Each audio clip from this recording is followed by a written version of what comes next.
ഒരുക്കപ്പെട്ട മനസ്സോടെ ദൈവസന്നിധിയിലായിരിക്കുമ്പോൾ കർത്താവ് നമ്മോട് സംസാരിക്കുമെന്നുള്ള പ്രതീക്ഷയോടെ നമുക്ക് ഒരുമിച്ചായിരിക്കാം. ദൈവത്തിൻ്റെ വചനം നമ്മൾ മനസ്സിലാക്കുമ്പോൾ കാണാൻ കഴിയുന്നത്, ദൈവത്തിന് നമ്മുടെ മധ്യത്തിലേക്ക് ഇറങ്ങി വരണമെങ്കിൽ ഒരന്തരീക്ഷം ഉണ്ടാകണം. സ്തോത്രം. ഇങ്ങനെയാണ് നമ്മൾ പറയുന്നത്. അതിന് പല വാക്കുകൾ ഉപയോഗിക്കാം. പക്ഷെ സാധാരണക്കാരായി നമ്മൾ പറയുന്ന ഒരു അന്തരീക്ഷം. ചിലപ്പോൾ നമ്മൾ പറയില്ലേ, ഇന്ന് യോഗത്തിനൊരു അന്തരീക്ഷം ഇല്ലായിരുന്നു. സ്തോത്രം. ഇവിടെ അങ്ങനെ ഉണ്ടാകത്തില്ലെന്നറിയാം. എന്നാൽ പോലും പലയിടത്ത് പോകുന്നതല്ല ഞാൻ. അന്തരീക്ഷം എന്നൊരു വാക്കുണ്ട്. ദൈവം ഇറങ്ങി വരണമെങ്കിലുള്ള അന്തരീക്ഷം അത് വിശുദ്ധിയാണ്. വിശുദ്ധി. സ്തോത്രം. ദൈവമാണെങ്കിലും ഒരിക്കലും യോശുവയോട് പറഞ്ഞു, വലിയ പ്രശ്നത്തിന് നടുവിലാണ്. യോശുവയോട് പറഞ്ഞു, ഇന്ന് നിങ്ങൾ നിങ്ങളെ തന്നെ ശുദ്ധീകരിക്കുക, നാളെ ഞാൻ നിങ്ങളുടെ മധ്യത്തിൽ അത്ഭുതം ചെയ്യാം. സ്തോത്രം. ഒരു ദിവസം ദൈവമായ കർത്താവിന് പ്രവർത്തിക്കാൻ വേണ്ടി ദൈവം അവർക്ക് കൊടുത്തു. അത് റെസ്റ്റ് എടുക്കാനല്ല, നിങ്ങളെ തന്നെ ശുദ്ധീകരിക്കുക. ശുദ്ധീകരണം എന്ന അന്തരീക്ഷം ഉണ്ടായാൽ അവിടേക്ക് ദൈവം ഇറങ്ങി വരും. സ്തോത്രം. ദൈവം ഇറങ്ങി വരുന്നിടത്ത് അന്തരീക്ഷം പിന്നെ മാറും. ദൈവം ഇറങ്ങി വന്നു കഴിയുമ്പോൾ ആ സ്ഥലത്തിന് ദൈവസന്നിധി എന്നാണ് വിളിക്കുന്നത്. സാന്നിധ്യം എവിടെയുണ്ടോ അതാണ് ദൈവസന്നിധി. സ്തോത്രം. അതിനി മരച്ചോട്ടിലാണെങ്കിലും ഓഡിറ്റോറിയത്തിലാണെങ്കിലും ടെന്റിന് കീഴെയാണെങ്കിലും എവിടാണെങ്കിലും ദൈവം ഇറങ്ങി വന്നാൽ, അടച്ചിട്ടിരിക്കുന്ന ഒരു മുറിക്കകത്താണെങ്കിലും കാരാഗ്രഹത്തിലാണെങ്കിലും എവിടായിരുന്നാലും ദൈവം ഇറങ്ങി വന്നാൽ ആ സ്ഥലം ദൈവസന്നിധിയായി മാറും. സ്തോത്രം. ഹല്ലേലൂയ. ദൈവസന്നിധിയായി മാറി. ദൈവസന്നിധിയായി മാറിയാൽ അവിടെ നടക്കുന്ന അത്ഭുതങ്ങൾ, അസാധാരണമായ ദൈവപ്രവർത്തികൾ എത്ര വലുതാണെന്നുള്ളത് ഒരു പഠന വിഷയമാണത്.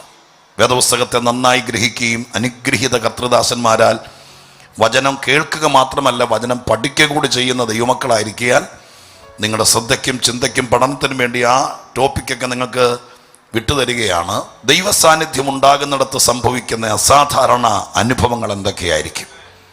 അത് നിങ്ങൾ ഗ്രഹിക്കുന്നത് നല്ലതാണ്, വിശ്വസിക്കുന്നത് നല്ലതാണ്, അത് ആഗ്രഹിക്കുന്നത് നല്ലതാണ്, അനുഭവിക്കുന്നത് നല്ലതാണ്.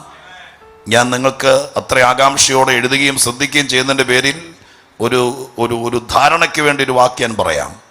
68-ാം സങ്കീർത്തനത്തിനകത്ത് 2-3 വാക്യങ്ങളിലാണെന്ന് എൻ്റെ ഓർമ്മ. അവിടെ എങ്ങനെ എഴുതിയിട്ടുണ്ട്?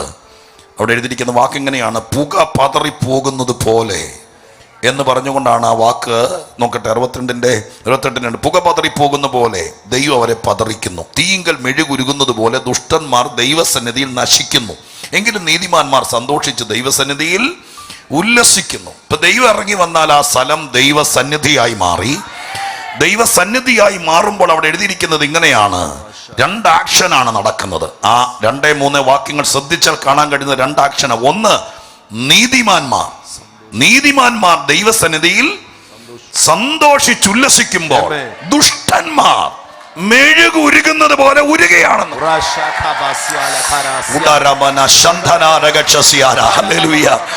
ഞാൻ ഈ ആമുഖത്തിൽ ഒരു ഭംഗിവാക്കല്ല പറയുന്നത്. ഈ ആഴ്ചയിൽ ഇവിടെ നടക്കാൻ പോകുന്ന ആത്മീക യോഗത്തിൽ പരിശുദ്ധാത്മാവ് ഒരു സാന്നിധ്യം ഇറങ്ങി വന്നാൽ ഇന്ന് വരെയും ഇവിടെ സംഭവിച്ചതിനേക്കാൾ വലിയത് സംഭവിക്കാം. ദൈവ സാന്നിധ്യത്തിന് കഴിയും. ദൈവ സാന്നിധ്യത്തിന്. അതുകൊണ്ട് പരിശുദ്ധാത്മാവ് ഇന്ന് രാത്രി എന്നോട് നിർബന്ധിച്ച് പറയാൻ പറയുന്നു, മറ്റെന്തിനേക്കാൾ നിങ്ങൾ വീട്ടിൽ പ്രാർത്ഥിച്ചാലും പ്രാർത്ഥിച്ചു പോരാൻ ഒരുങ്ങുമ്പോൾ കാറിൽ യാത്ര ചെയ്ത് ഇവിടേക്ക് വരുമ്പോൾ മറ്റാരേക്കാൾ, ആരാണ് ഇന്നത്തെ പ്രഭാഷകൻ എന്ന് അന്വേഷിക്കുന്നതിനേക്കാൾ ആരിവിടെ പ്രസംഗിച്ചാലും എന്റെ ദൈവത്തിന്റെ സാന്നിധ്യം ഇവിടെ ഉണ്ടായാൽ പരിശുദ്ധാത്മാവ് പറയുന്നു, ഈ യോഗത്തിൽ പ്രഭാഷകർക്കല്ല സ്ഥാനം. അതുകൊണ്ട് അവരെ അല്ല ഇവിടെ ഉയർത്തുന്നത്, അവരെക്കാൾ ദൈവ സാന്നിധ്യത്തിനാണ് സ്വർഗം ഹിതം വെച്ചിരിക്കുന്നത്. ഹല്ലേലൂയ.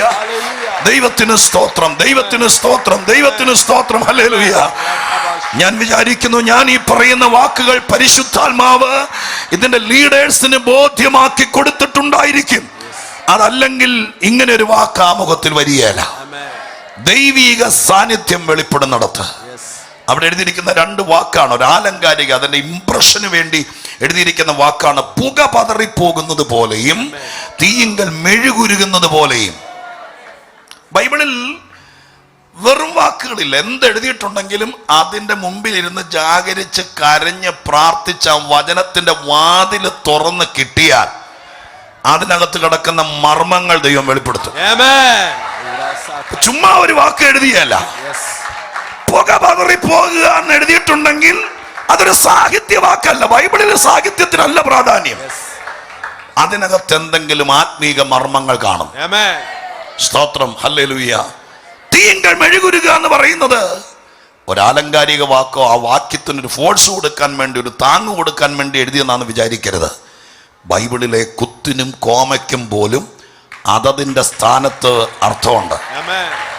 സ്തോത്ര, ഹല്ലേലൂയ. അങ്ങനെയാണെങ്കിൽ ആ വാക്കിനൊക്കെ എന്തായിരിക്കും അർത്ഥം? ഈ വക ചിന്തകൾ എന്നെ ഭരിക്കാൻ തുടങ്ങിയപ്പോൾ, ഒരു വചന ശുശ്രൂഷകനായി ദൈവം എന്നെ നിർത്തി എന്നുള്ള ബോധ്യം ഉള്ളപ്പോൾ തന്നെ ഞാൻ ഈ കാര്യങ്ങൾ ചിന്തിക്കാൻ തുടങ്ങുമ്പോൾ, പരിശുദ്ധാത്മാവ് ഈ കാര്യങ്ങളെക്കുറിച്ചൊക്കെ ബോധ്യമാക്കി തരാൻ തുടങ്ങുമ്പോൾ, ഈ കാര്യങ്ങളൊക്കെ നിങ്ങൾ ചെയ്യുന്നത് പോലെ ഒരു വിദ്യാർത്ഥിയെ പോലെ ഞാൻ കുറിച്ചു വെച്ച് ഗ്രഹിക്കുകയും അത് പ്രാപിക്കുകയും പഠിക്കുകയൊക്കെ ചെയ്ത നല്ല കാലം എന്നും ഞാൻ ഓർക്കുന്നു. പുക പതറുക എന്ന് പറഞ്ഞാൽ എന്തായിരിക്കും സ്ഥിതി? ആകാശത്ത് ഖനീഭവിച്ച് നിൽക്കുന്ന പുകത്തൂണ് എന്നൊക്കെ പറഞ്ഞ വാക്ക് നിങ്ങൾ കേട്ടിട്ടുണ്ടല്ലോ. ചിലപ്പോൾ സ്തോത്രം ചില ഫാക്ടറിയിൽ നിന്നൊക്കെ അതിൻ്റെ എക്സോസ് പുകക്കുഴലിലൂടെ വന്ന് അന്തരീക്ഷത്തിൽ ഖനീഭവിച്ച് നിൽക്കുന്ന കറുത്തതോ വെളുത്തതോ ആയ പുക അതിങ്ങനെ ഉരുണ്ടു കൂടി മേഘം കണക്കെ നിൽക്കും. അങ്ങനെ നിൽക്കുന്ന സമയത്തൊരു കാറ്റ് പതുക്കെ മേഘത്തിലടിക്കും. മേഘത്തിലടിക്കുമ്പോൾ ഈ ഉരുണ്ടു കൂടി നിൽക്കുന്ന പുക അങ്ങ് ചെതറും. അങ്ങ് ചെതറിയാൽ പിന്നെ ലോകത്തിലെ ഒരു ശാസ്ത്രവിദ്യക്കും ചെതറിയ പുകയെ തിരിച്ചൊന്നാക്കാൻ പറ്റിയല്ല.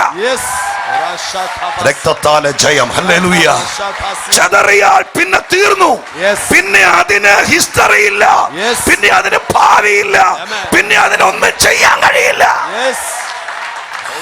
യേശുവിന്റെ നാമത്തിൽ പരിശുദ്ധാത്മാവ് നിങ്ങളോട് പറഞ്ഞു തുടങ്ങാൻ എന്റെ ഹൃദയത്തിനകത്ത് തന്ന വാക്കുകൾ ഞാൻ വിശ്വസിക്കുന്നു. അതിനകത്ത് ആരുടെയൊക്കെ വിടുതലുണ്ട്. അതിനകത്ത് ഈ സഭയുടെ വിടുതലുണ്ട്. പുക പോലെ, പുക തൂണ് പോലെ ഖനീഭവിച്ചു നിൽക്കുന്ന ചില വിഷയങ്ങൾ ദൈവ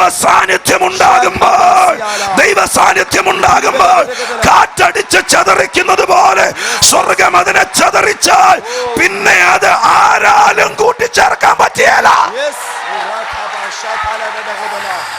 ദൈവഹിതം നടക്കട്ടെ, ദൈവഹിതം നടക്കട്ടെ, ദൈവഹിതം നടക്കട്ടെ. ഇന്ന് ഈ യോഗത്തിൽ പങ്കെടുക്കുന്ന പ്രിയപ്പെട്ടവർക്ക് നിങ്ങളുടെ ജീവിതത്തിന് മുമ്പിൽ പുക തൂണുകൾ പോലെ ഖനീഭവിച്ചു നിൽക്കുന്ന 2025 ലാസ്റ്റ് മാസമാണ്. ഈ മാസം വരെയും മാറിത്തരാതെ നിൽക്കുന്ന ചില പുക ചുരുളുകൾ പോലെ നിൽക്കുന്ന വിഷയങ്ങൾ ദൈവ സാന്നിധ്യത്തിൽ സ്വർഗം അതിനെ ചിതറിക്കട്ടെ. ഹല്ലേലൂയ. വിശ്വസിച്ച സാന്നിധ്യത്തിനായി കരമടിക്കുന്നെങ്കിൽ സാന്നിധ്യമുണ്ടാകാൻ, അന്യഭാഷ പറയുന്നെങ്കിൽ ദൈവ സാന്നിധ്യമുണ്ടാകാൻ, പാട്ട് പാടുന്നെങ്കിൽ, സ്തുതിക്കുന്നെങ്കിൽ, മഹത്വപ്പെടുത്തുന്നെങ്കിൽ, സ്തോത്രം ചെയ്യുന്നെങ്കിൽ മഹാദൈവത്തിന്റെ സാന്നിധ്യം ഇതിനകത്തുണ്ടാകാൻ. രക്തം ജയം.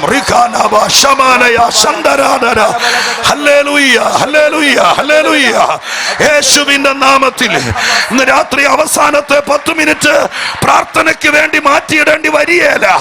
അതിനു മുമ്പ് സാന്നിധ്യം ഇവിടെ ഇറങ്ങി വരികയാണ്.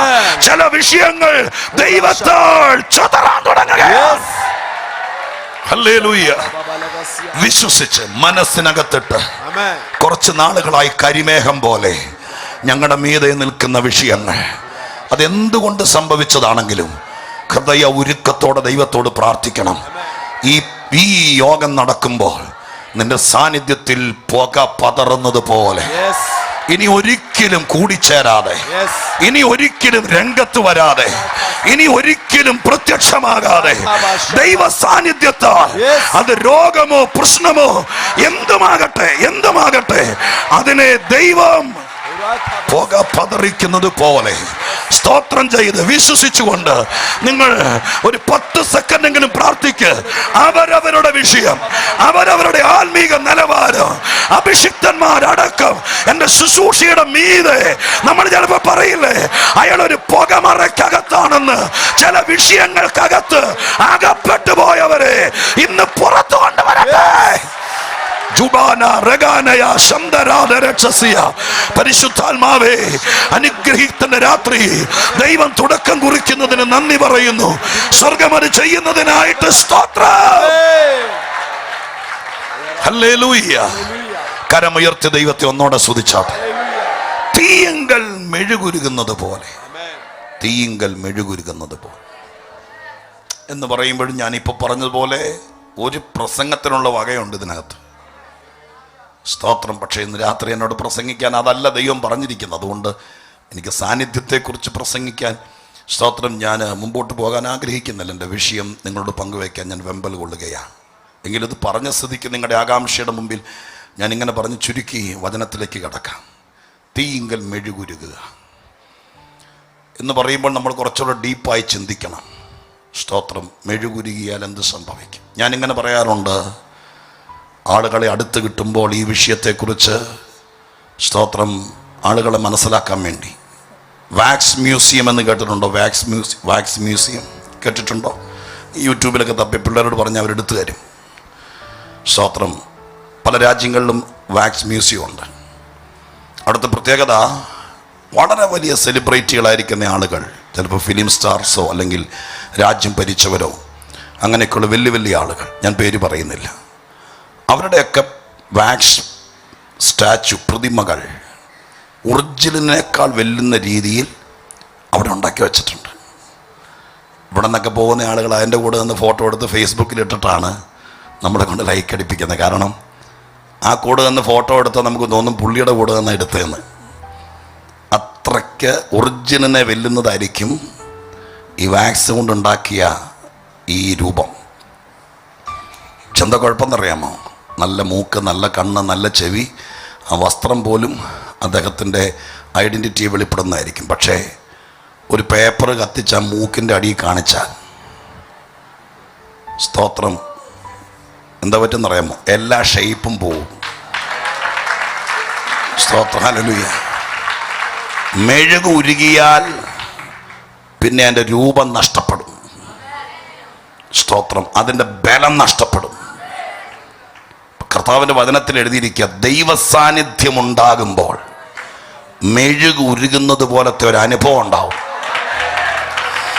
എന്ന് പറഞ്ഞാൽ ചിലതിൻ്റെ രൂപം പോലും ഇല്ലാതെയായി പോവും. അത്രയ്ക്ക് പവറാണ് മഹാദൈവത്തിന്റെ സാന്നിധ്യത്തിന്. ആ സാന്നിധ്യം ഇറങ്ങി വന്നാൽ, ഹല്ലേലൂയ, പലതിൻ്റെയും രൂപം തന്നെ ഇല്ലാതെയായി പോവും ഉരുകാൻ തുടങ്ങിയാൽ. സ്തോത്രം. അപ്പോ അന്തരീക്ഷം, അതാ ഞാൻ പറഞ്ഞത്, ദൈവം ഇറങ്ങി വരാൻ ഒരു അന്തരീക്ഷം വേണം. അതിന് നമ്മെ തന്നെ ശുദ്ധീകരിച്ച് ദൈവസന്നിധിയിൽ ഏൽപ്പിക്കണം. ഇറങ്ങി വന്നു കഴിയുമ്പോൾ അന്തരീക്ഷം മാറും. അതിന് ദൈവ സാന്നിധ്യം എന്ന് പറയും. സാന്നിധ്യം ഉണ്ടാകുമ്പോൾ വീണ്ടും അന്തരീക്ഷം മാറും. അത് വിടുതലിൻ്റെ അന്തരീക്ഷമായി മാറും. വിടുതലിൻ്റെ അന്തരീക്ഷം ഉണ്ടായാൽ അവിടം കൊണ്ട് സ്തോത്രം പറഞ്ഞ് പോകാതിരുന്നാൽ, പിന്നെയും വരുവാണെങ്കിൽ പിന്നെ അന്തരീക്ഷം മാറും. വിടുതൽ കിട്ടിയവരെ കൊണ്ട് മറ്റു പലരെയും വിടുവിക്കുന്ന ഒരു അന്തരീക്ഷമുണ്ട്. സ്തോത്രം. ഹല്ലേലൂയ. ഇന്ന് ഈ യോഗത്തിൽ നിങ്ങളുടെ മനസ്സിനകത്തേക്ക് കയറണം. ഇതിനകത്ത് അന്തരീക്ഷം മാറിക്കൊണ്ടിരിക്കും. സ്തോത്രം. ഹല്ലേലൂയ. വിശുദ്ധിയുടെ അന്തരീക്ഷം ഉണ്ടാകുമ്പോൾ അവിടെ ദൈവം ഇറങ്ങി വരും. ദൈവം ഇറങ്ങി വന്നാൽ സാന്നിധ്യത്തിന്റെ അന്തരീക്ഷം ഉണ്ടാകും. സാന്നിധ്യത്തിന്റെ അന്തരീക്ഷം ഉണ്ടായാൽ സ്തോത്രം, ഉടനെ വിടുതലിന്റെ അന്തരീക്ഷം ഉണ്ടാകും. വിടുതലിന്റെ അന്തരീക്ഷത്തിൽ ദൈവം നിർത്തത്തില്ല. വിടുതല് കിട്ടിയവനെ ദൈവം നിറയ്ക്കും. എന്നിട്ട് അവനെ ദൈവം പുറത്തേക്ക് വിടും. അവനെ കൊണ്ട് മറ്റു ചിലരെ വിടിവിപ്പിക്കുന്ന വേറൊരു അന്തരീക്ഷം നിന്നിലുണ്ടാകാനിടയാകും. ജീസസ്. ഹല്ലേലൂയ. വേറൊരു അന്തരീക്ഷം നമ്മളിലൂടെ ദൈവം ഉണ്ടാക്കും. ഒരു നിമിഷം നമ്മുടെ കണ്ണടച്ച ദൈവത്തോട് പ്രാർത്ഥിച്ചാട്ടെ. ഇന്ന് രാത്രി എല്ലാ കണ്ണും അടച്ചാട്ടെ ദൈവസന്നിധിയിൽ. എന്നോട് നിങ്ങൾ ഇനി ചോദിച്ചാൽ, താൻ എന്തിനാ ഇന്ന് രാത്രി ഇവിടെ പ്രസംഗിക്കുന്നതെന്ന് ചോദിച്ചാൽ, ഇനി ഞാൻ പറയും, ഇവിടെ അന്തരീക്ഷം മാറി വരാൻ പോകുകയാണ്. സ്തോത്രം. മറ്റൊന്നിനുമല്ല, എന്നെ പ്രസംഗിക്കാൻ വിളിച്ചതുകൊണ്ട് പ്രസംഗിച്ചല്ലേ പറ്റൂ എന്നുള്ള ചിന്തയെല്ലാം എൻ്റെ മനസ്സിൽ നിന്ന് പോയി. നിങ്ങൾ ഒരുമിച്ച് ഏറ്റെടുത്ത് പ്രാർത്ഥിക്കൊണ്ട് ഞാൻ വിശ്വസിക്കുന്നു, അന്തരീക്ഷം ഇനിയും മാറും. അന്തരീക്ഷം ഇനിയും മാറും. നിങ്ങൾക്ക് അത്ര ഉറപ്പും ധൈര്യം ഉണ്ടെങ്കിൽ നിങ്ങൾ നിങ്ങളോട് തന്നെ ആദ്യം പറ, എന്നിട്ട് നിങ്ങളുടെ ധൈര്യം കൂടുന്നെങ്കിൽ നിങ്ങളുടെ കൂടെ ഇരിക്കുന്നവരോട് പറ, അന്തരീക്ഷം ഇനിയും മാറും, അന്തരീക്ഷം ഇനിയും മാറും. ഇതൊരു ഭയങ്കരമായ ദൈവപ്രവൃത്തിയുടെ അന്തരീക്ഷത്തിലേക്ക് ചെല്ലും. വിശുദ്ധിയിൽ തുടങ്ങിയാൽ അവിടെ നിന്നാ തുടങ്ങുന്നതെങ്കിൽ ഭയങ്കര മാറ്റത്തിലേക്ക് വരും.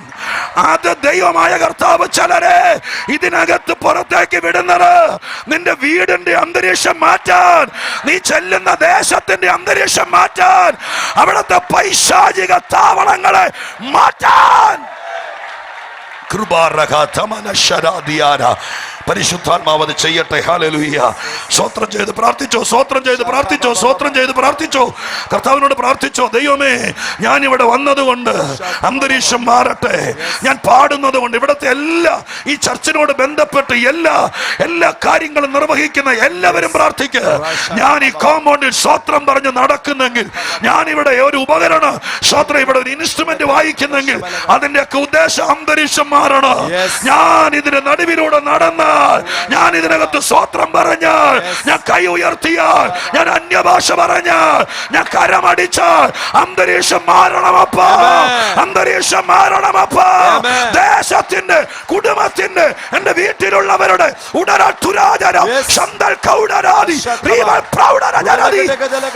ശമനം ദഗരം ദരയം ശന്തനാരകക്ഷസിയ. അന്തരീക്ഷം മാറട്ടെ. പുക പതറുന്നത് പോലെ ചില വിഷയങ്ങൾ ഇതുവരെ പതറാതിരുന്നത്, കുലുങ്ങാതിരുന്നത്, ചലിക്കാതിരുന്നത്, പരിശുദ്ധാത്മാവ് ഇറങ്ങി വരട്ടെ, സ്വർഗീയ സാന്നിധ്യം ഇറങ്ങി വരട്ടെ യേശുവിന്റെ നാമത്തിൽ. ഇന്ന് അന്തരീക്ഷം മാറട്ടെ അപ്പാ. ഈ രാത്രി ഇന്ന് വരെയും ഇവിടെ വന്ന ജനം അനുഭവിച്ചതിനേക്കാൾ വലിയൊരു അന്തരീക്ഷം. പരിശുദ്ധനെ, ഞങ്ങൾ ഒരു മനസ്സോടെ അത് പ്രാർത്ഥിക്കുക. അത് തന്നെ സംഭവിക്കണമെന്ന് പ്രാർത്ഥിക്കുന്നു. ഈ രാത്രി മുതൽ കർത്താവിന്റെ സാന്നിധ്യം ഇവിടെ വരുന്നവന്റെ അന്തരീക്ഷം മാറ്റിവിടണം. അവന്റെ വീടിന്റെ അന്തരീക്ഷം മാറ്റണം.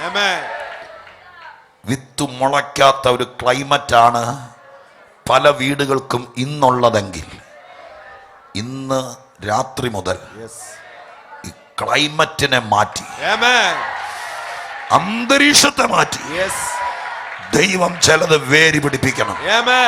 ഒരു ശുഭകാലത്തിന്റെ തുടക്കം വീണ്ടും ദൈവം ചെയ്യണം. അതിനുവേണ്ടി ഞങ്ങൾ ഒന്നിച്ച് ദൈവത്തോട് പ്രാർത്ഥിക്കുന്നു, ഞങ്ങളുടെ നാമത്തെ സ്തുതിക്കുന്നു. പ്രാർത്ഥന കേട്ടതിന് നന്ദി, യേശുവിൻ നാമത്തിൽ തന്നെ. ഒന്നോടെ കരമുയർത്തി ദൈവത്തിന് സ്തോത്രം ചെയ്താട്ടെ. അടുത്ത ഒരു മണിക്കൂറിൽ താഴെ നിങ്ങളുടെ ദൈവത്തിൻ്റെ വചനത്തിൽ നിന്ന് ചില കാര്യങ്ങൾ ഓർപ്പിച്ച് നിങ്ങൾക്ക് വേണ്ടി പ്രാർത്ഥിക്കാൻ ഞാൻ ആഗ്രഹിക്കുന്നു. കൊലോസ് ലേഖനത്തിലൊരു വാക്യം, 2 വാക്യം, കൊലോസ് ലേഖനത്തിലെ സുപ്രസിദ്ധമായ 2 വാക്യങ്ങൾ വായിച്ചുകൊണ്ട് നമുക്കിന്ന് രാത്രിയിലെ ചിന്തയിലേക്ക് പ്രവേശിക്കാം. കൊലോസ് ലേഖനം 2-ാം അധ്യായം 14-15 വാക്യങ്ങൾ ദയവായിട്ട് ആരെങ്കിലും ഒന്ന് വായിച്ച് സഭയെ കേൾപ്പിച്ചാൽ ഉപകാരമായിരിക്കും. സ്ക്രീനിൽ വാക്യമുണ്ടെങ്കിലും 2-ാം അധ്യായം 14-15 വാക്യം. അതിക്രമങ്ങളൊക്കെയും നമ്മോട് ക്ഷമിച്ച ചട്ടങ്ങളാൽ നമുക്ക് വിരോധവും പ്രതികൂലവുമായിരുന്ന കൈയെഴുത്തും അയച്ച് ക്രൂശിൽ തറച്ച് നടുവിൽ നിന്ന് നീക്കിക്കളഞ്ഞു. വാഴ്ചകളെയും അധികാരികളെയും ആയുധവർഗം വെപ്പിച്ച് ക്രൂശിൽ അവരുടെ മേൽ ജയോത്സവം കൊണ്ടാടി അവരെ പരസ്യമായ കാഴ്ചയാക്കി. മതി. സ്തോത്രം. വാക്യം വായിച്ചപ്പോൾ തന്നെ വേദപുസ്തക പരിചിതമുള്ള ആളുകളെ സംബന്ധിച്ചറിയാം ഈ വാക്യത്തിന്റെ ശക്തി എത്ര വലുതാണെന്ന്.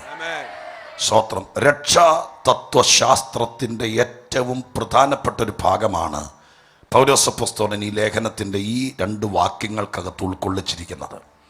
ക്രൂശിൽ വെച്ച് എന്ത് സംഭവിച്ചു എന്നത് ഏറ്റവും വലിയൊരു പ്രഭാഷണ വിഷയമാണ്, ഒരു പഠന വിഷയമാണ്. യേശുക്രിസ്തു ക്രൂശിൽ കിടക്കുന്നത് 6 പരം മണിക്കൂറുകൾ. സ്തോത്രം. വ്യത്യസ്തമായ പല കാര്യങ്ങളും പ്രകൃതിയിലും ദൈവാലയത്തിലും പരിസരങ്ങളിലൊക്കെ നടന്നു. എന്നാൽ ക്രൂശിൽ കിടക്കുമ്പോൾ സ്തോത്രം സംഭവിച്ച ആത്മീകമായിരിക്കുന്ന കാര്യങ്ങൾ, അഥവാ കണ്ണുകൊണ്ട് കാണാൻ കഴിയാത്ത മേഖലയിൽ സംഭവിച്ച കാര്യങ്ങൾ. സ്തോത്രം. യേശു ക്രൂശിൽ കിടക്കുമ്പോൾ സംഭവിച്ച കാര്യങ്ങൾ പൊതുവിൽ പെട്ടെന്നൊരു പ്രസംഗത്തിന് തയ്യാറാകുവാണെങ്കിൽ നമുക്ക് ബൈബിളിൽ തപ്പിയെടുക്കാം. നിങ്ങൾക്കറിയാം പല കാര്യങ്ങൾ. യേശു ക്രൂശിൽ കിടക്കുമ്പോഴാണ് ദേവാലയത്തിൻ്റെ തിരശീല മുകൾ തൊട്ട് അടിവരെ കീറിപ്പോയത്. അതെല്ലാവരും കണ്ടതാണ്.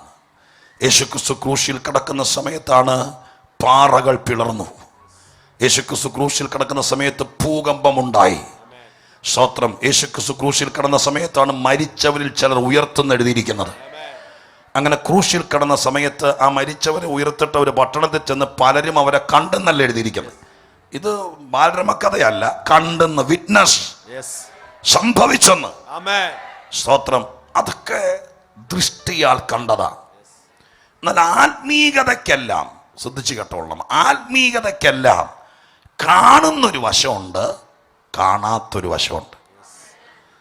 ഇന്നിപ്പോൾ യോഗം നടക്കുമ്പോൾ വഴിയെ പോകുന്ന ആരെങ്കിലും ഇങ്ങോട്ട് എത്തി നോക്കി ഇവിടെ കാണുന്നത്, ഇവിടുത്തെ ക്രമീകരണങ്ങൾ, ഇത്ര ആളുകൾ ഇവിടെ ഇരിക്കുന്നത്, അവർക്ക് പല അഭിപ്രായം കണ്ടേക്കാം. അഭിപ്രായങ്ങളൊന്നും ഇപ്പോൾ ഞാൻ പരസ്യമായിട്ട് പറയുന്നില്ല, നോക്കുന്നവർക്ക് പല പല അഭിപ്രായങ്ങൾ പറഞ്ഞേക്കാം.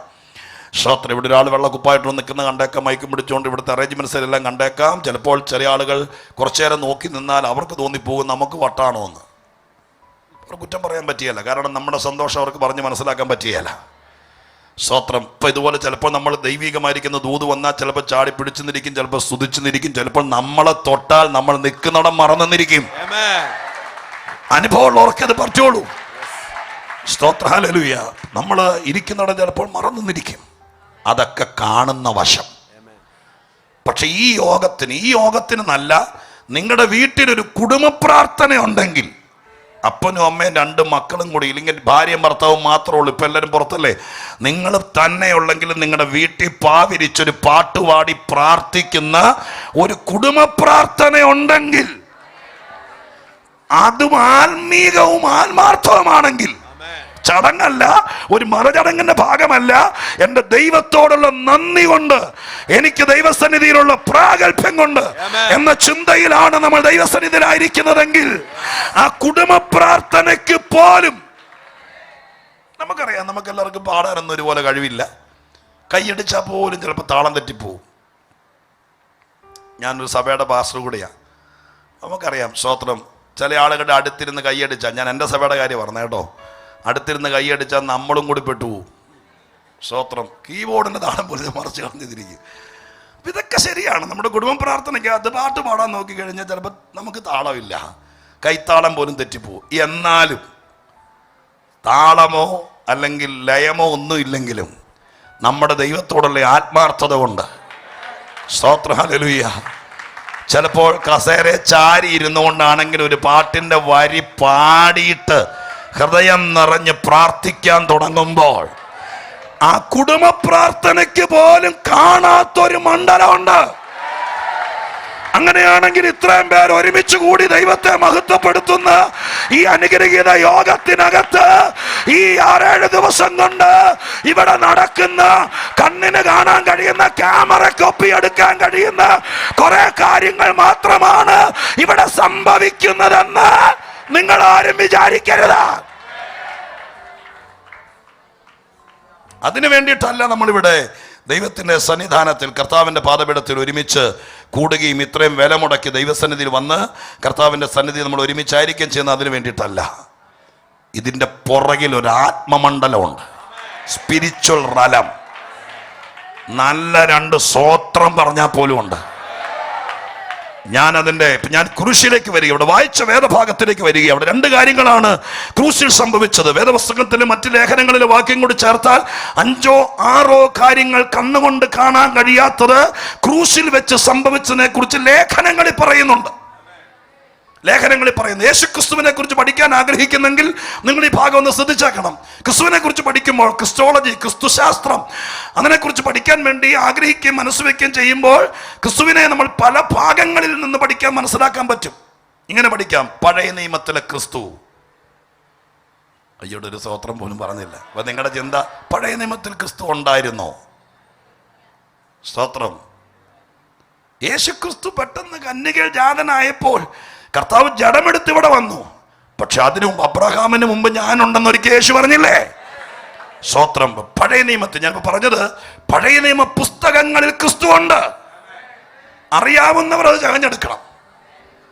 നിത്യതയിലെ ക്രിസ്തു. സ്തോത്രം. ഇവിടെ വന്നപ്പോഴല്ല യേശു ഉള്ളത്, നിത്യതയിൽ കർത്താവ് ഉണ്ടായിരുന്നു. സ്തോത്രം. യെശയ്യാ പ്രവചനത്തിലെ ക്രിസ്തു. യെശയ്യാ പ്രവചനത്തിൽ മാത്രം യേശുവെന്നോ ക്രിസ്തുവെന്നോ എഴുതിയിട്ടില്ലെങ്കിലും യെശയ്യാ പ്രവചനത്തിൽ അനേക വാക്യങ്ങൾ യേശുവിനെ കുറിച്ചുണ്ട്. സ്തോത്രം. ലേഖനങ്ങളിലെ ക്രിസ്തു. ലേഖനങ്ങളിൽ യേശുവിനെ കുറിച്ച് പരാമർശിക്കുന്നത് വെളിപ്പാടിൽ നിന്നുകൊണ്ടാണ്. സുവിശേഷങ്ങളിലെ ക്രിസ്തു, പത്മോസിലെ ക്രിസ്തു. വെളിപ്പാട് പുസ്തകത്തിൽ കാണുന്ന മാറത്ത് പൊൻകച്ച് കെട്ടിയവനായ യോഹന്നാൻ പത്മോസിൽ കിടക്കുമ്പോൾ ഇറങ്ങി വന്ന കർത്താവ്. അങ്ങനെ യേശുവിനെ പല ഭാഗങ്ങളിൽ, പഴയ നിയമത്തിൽ, സങ്കീർത്തനങ്ങളിൽ, യശയാപ്രവചനത്തിൽ, നിത്യതയിൽ, സുവിശേഷങ്ങളിൽ, ലേഖനങ്ങളിൽ, പത്മോസിൽ, ഇവിടെ എല്ലാം കർത്താവിനെ കാണാം. ഇവിടത്തെ എല്ലാ കാര്യങ്ങളെയും വകതിരിച്ച് പഠിക്കുകയാണെങ്കിൽ ഒരായുസ് കൊണ്ട് യേശുവിനെ കുറിച്ച് പോലും നമ്മൾ പഠിച്ചു തീരുകയില്ല. സ്തോത്രം. ആ പഠനശാഖയിൽ ഒരു ചെറിയത്, അപ്പോൾ തന്നെ ഏറ്റവും വലിയ ഭാഗമാണ് ക്രൂശിലെ ക്രിസ്തു. സ്തോത്രം. ക്രൂശിലെ ക്രിസ്തു. യേശു ക്രൂശിൽ കിടക്കുമ്പോൾ, ഞാൻ ആദ്യം പറഞ്ഞതുപോലെ, ഒരു പൊതുവിൽ ഒരു ചർച്ചയ്ക്കോ ഒരു സിംബോസിയത്തിനാണെങ്കിൽ സുവിശേഷങ്ങളിൽ കാണും ഞാൻ പറഞ്ഞതുപോലെ പാറ പിളർന്നതും ഒക്കെ. പക്ഷേ ലേഖനങ്ങൾക്കകത്ത്, പ്രത്യേകിച്ച് ധന്യനായ പൗലോസ്ലീഹ, അദ്ദേഹം കർത്താവിൽ നിന്ന് പ്രാപിച്ച് ക്രൂശിൽ യേശു കിടക്കുമ്പോൾ സംഭവിച്ച സുവിശേഷകന്മാർ എഴുതിയിട്ടില്ലാത്ത ആത്മമണ്ഡലത്തിൽ സംഭവിച്ച അതിപ്രധാനമായ 5-6 കാര്യങ്ങൾ തൻ്റെ ലേഖനത്തിൽ എഴുതിയിട്ടുണ്ട്. അതിൽ 2 കാര്യങ്ങളാണ് 14-15 നമ്മൾ വായിച്ചത്. 2 കാര്യങ്ങൾ. 14-ാം വാക്യത്തിൽ എഴുതിയിരിക്കുന്നു, അതിക്രമങ്ങളൊക്കെ നമ്മോട് ക്ഷമിച്ച് ചട്ടങ്ങളാൽ നമുക്ക് വിരോധവും പ്രതികൂലവുമായിരുന്ന കൈയെടുത്ത് മായിച്ച് ക്രൂശിൽ തറച്ചു, നടുവിൽ നിന്ന് നീക്കിക്കളഞ്ഞു. അഗാധമായ മർമ്മമാണ്. 2.5 മണിക്കൂറെങ്കിലും അക്കമിട്ട് നിരത്തി അതിന്റെ പുറന്തോട് പൊട്ടിച്ച് അകക്കാമ്പ് പുറത്ത് കൊണ്ടുവന്നെങ്കിലേ ഡീപ്പായിട്ട് ആ വാക്യം മനസ്സിലാകുള്ളൂ. അതിനൊന്ന് മനസ്സിലാക്കാം, യേശു ക്രൂശിൽ കിടക്കുമ്പോൾ മനുഷ്യവർഗത്തിന് വിരോധമായിരുന്ന ഏതോ രേഖകളെല്ലാം ആ ക്രൂശിൽ വെച്ച് കർത്താവിന്റെ ക്രൂശ് കൊണ്ട്, ആ പുണ്യാഹ രക്തം കൊണ്ട് നമുക്ക് ചെയ്തു തീർക്കാൻ പറ്റാത്ത പലതും, നമ്മുടെ പേരിൽ ഡെബിറ്റായി കടമായി കിടന്ന പലതും എന്റെ കർത്താവിന്റെ ക്രൂശ് മരണത്താൽ മാനവരാശിക്ക് വേണ്ടിയിട്ടുള്ളത് അവിടെ മായ്ച്ചു കളഞ്ഞു. അത് ഞാൻ പറഞ്ഞതുപോലെ അസാധാരണ ആഴമുള്ളതാണ്. നിങ്ങളുടെ കർത്തൃദാസന്മാർ വളരെ ശക്തരും ശ്രേഷ്ഠരുമാണ്. അവർ നിങ്ങളെ ഈ വക കാര്യങ്ങളൊക്കെ നിശ്ചയമായിട്ടും സഭയിൽ തുടരുന്നവരെ ബോധിപ്പിച്ചിട്ടുണ്ടാകുമെന്നാണ് പൂർണ്ണമായിട്ട് ഞാൻ വിശ്വസിക്കുന്നത്. സ്തോത്രം. വല്ലപ്പോഴൊക്കെ വന്നു പോകുന്നവർ, ഞാൻ പച്ചയ്ക്ക് പറയുന്ന ഒരാളാണ്, വല്ലപ്പോഴൊക്കെ വന്നു പോകുന്നവരാണെന്നും കേട്ട് കാണിയാല. അവർ പറയാം അവിടെ വിടുതൽ മാത്രമേ ഉള്ളൂ, സ്തോത്രം മാത്രമേ ഉള്ളൂ. പക്ഷെ സ്ഥിരം വരുന്നവൻ ഇതൊക്കെ കേട്ട് കാണും. സ്തോത്രം. ഹല്ലേലൂയ. ഇതിന് കൂടെ നിൽക്കാൻ തയ്യാറായാൽ ഇതിന്റെ ഉള്ളറകളൊക്കെ കേൾക്കാം. എല്ലപ്പോഴും പനി വരുമ്പോൾ മാത്രം വരുന്നവർ ചിലപ്പോൾ മറ്റേത് കേൾക്കുള്ളൂ. സ്തോത്രം. അത് പോട്ടെ, എന്താണ് തിരിച്ചു വരികയാണ്. അപ്പൊ ആ വാക്യത്തിനകത്ത് അതാണ്, അതിലേക്ക് കയറുന്നില്ല. അടുത്ത വാക്യം, 15-ാം വാക്യം, വാഴ്ചകളെയും അധികാരങ്ങളെയും ആയുധവർമ്മം വെപ്പിച്ച് ക്രൂശിൽ അവരുടെ മേൽ ജയോത്സവം കൊണ്ടാടി അവരെ പരസ്യമായ കാഴ്ചയാക്കി. ഇത് യേശു ക്രൂശിൽ വെച്ച് ചെയ്ത ഈ ഭാഗത്തെ 2ാമത്തെ കാര്യമാണ്. സുവിശേഷങ്ങളിൽ ഒന്നും അത് കാണിയല്ല. സുവിശേഷം വായിച്ചാൽ നമ്മളും കരയും. കർത്തൃമേശയ്ക്ക് സാധാരണ സുവിശേഷ ഭാഗങ്ങളിൽ പറയപ്പെട്ടിരിക്കുന്ന ഗദസമന തോട്ടം മുതൽ മധ്യപൂർവ്വദേശത്ത് മധ്യതരണിക്കടലിന്റെ തീരത്ത് തലയോടിന്റെ ആകൃതിയിലുള്ള ഒരു മൊട്ടക്കുന്നിന്റെ മുകളിൽ നട്ടുച്ച വെയിലത്ത് 2 കള്ളന്മാരുടെ നടുവിൽ ക്രൂശിൽ തൂങ്ങിയാടുന്ന കർത്താവിനെ, ചാട്ടവാറടിയേറ്റ ആ ക്രിസ്തുവിനെ, സ്തോത്രം, നമ്മൾ ആരെങ്കിലും തിരുമേശയുടെ മുമ്പിലോ അല്ലാതെ വിവരിക്കാൻ കഴിവുള്ള ഒരാൾ വിവരിച്ചാൽ നമ്മളിരുന്ന് കരയും. സ്തോത്രം. ഹല്ലേലൂയ. ഞാൻ ക്രൂശിലെ ക്രിസ്തുവിനെ 2-3 കാര്യങ്ങൾ ഞാൻ പറയാം തൊട്ടു പുറകെ. സ്തോത്രം. കേൾക്കണേ. പക്ഷേ ലേഖനത്തിൽ പൗലോസ് അതൊന്നും പറഞ്ഞില്ല. ലേഖനത്തിൽ പൗലോസ് പറയുന്നു, യേശു ക്രൂശിൽ വെച്ച് വാഴ്ചകളെയും അധികാരങ്ങളെയും എന്ന് പറഞ്ഞാൽ ആരാണ് അത്? സാത്താന്റെ സന്നിവേശവും അവന്റെ കൂടെയുള്ള മനുഷ്യവർഗത്തെ തകർത്ത് കളയാൻ വേണ്ടി പിശാചിന്റെ കൂട്ടം ഒന്നിച്ചു കൂടിയിരിക്കുന്ന ആ വലിയ സംഘടിത ശക്തിയെ വേദപുസ്തകം വിളിക്കുന്ന പേരാണ് വാഴ്ചകളും അധികാരങ്ങളും. ആ വാഴ്ചകളെയും അധികാരങ്ങളെയും ആയുധവർഗം വെപ്പിച്ചു. ഇന്ന് രാത്രി ഞാനത് പറയുമ്പോൾ നിങ്ങളുടെ അകക്കണ്ണുകൊണ്ടത് കണ്ടോണ്ടിരിക്കണം.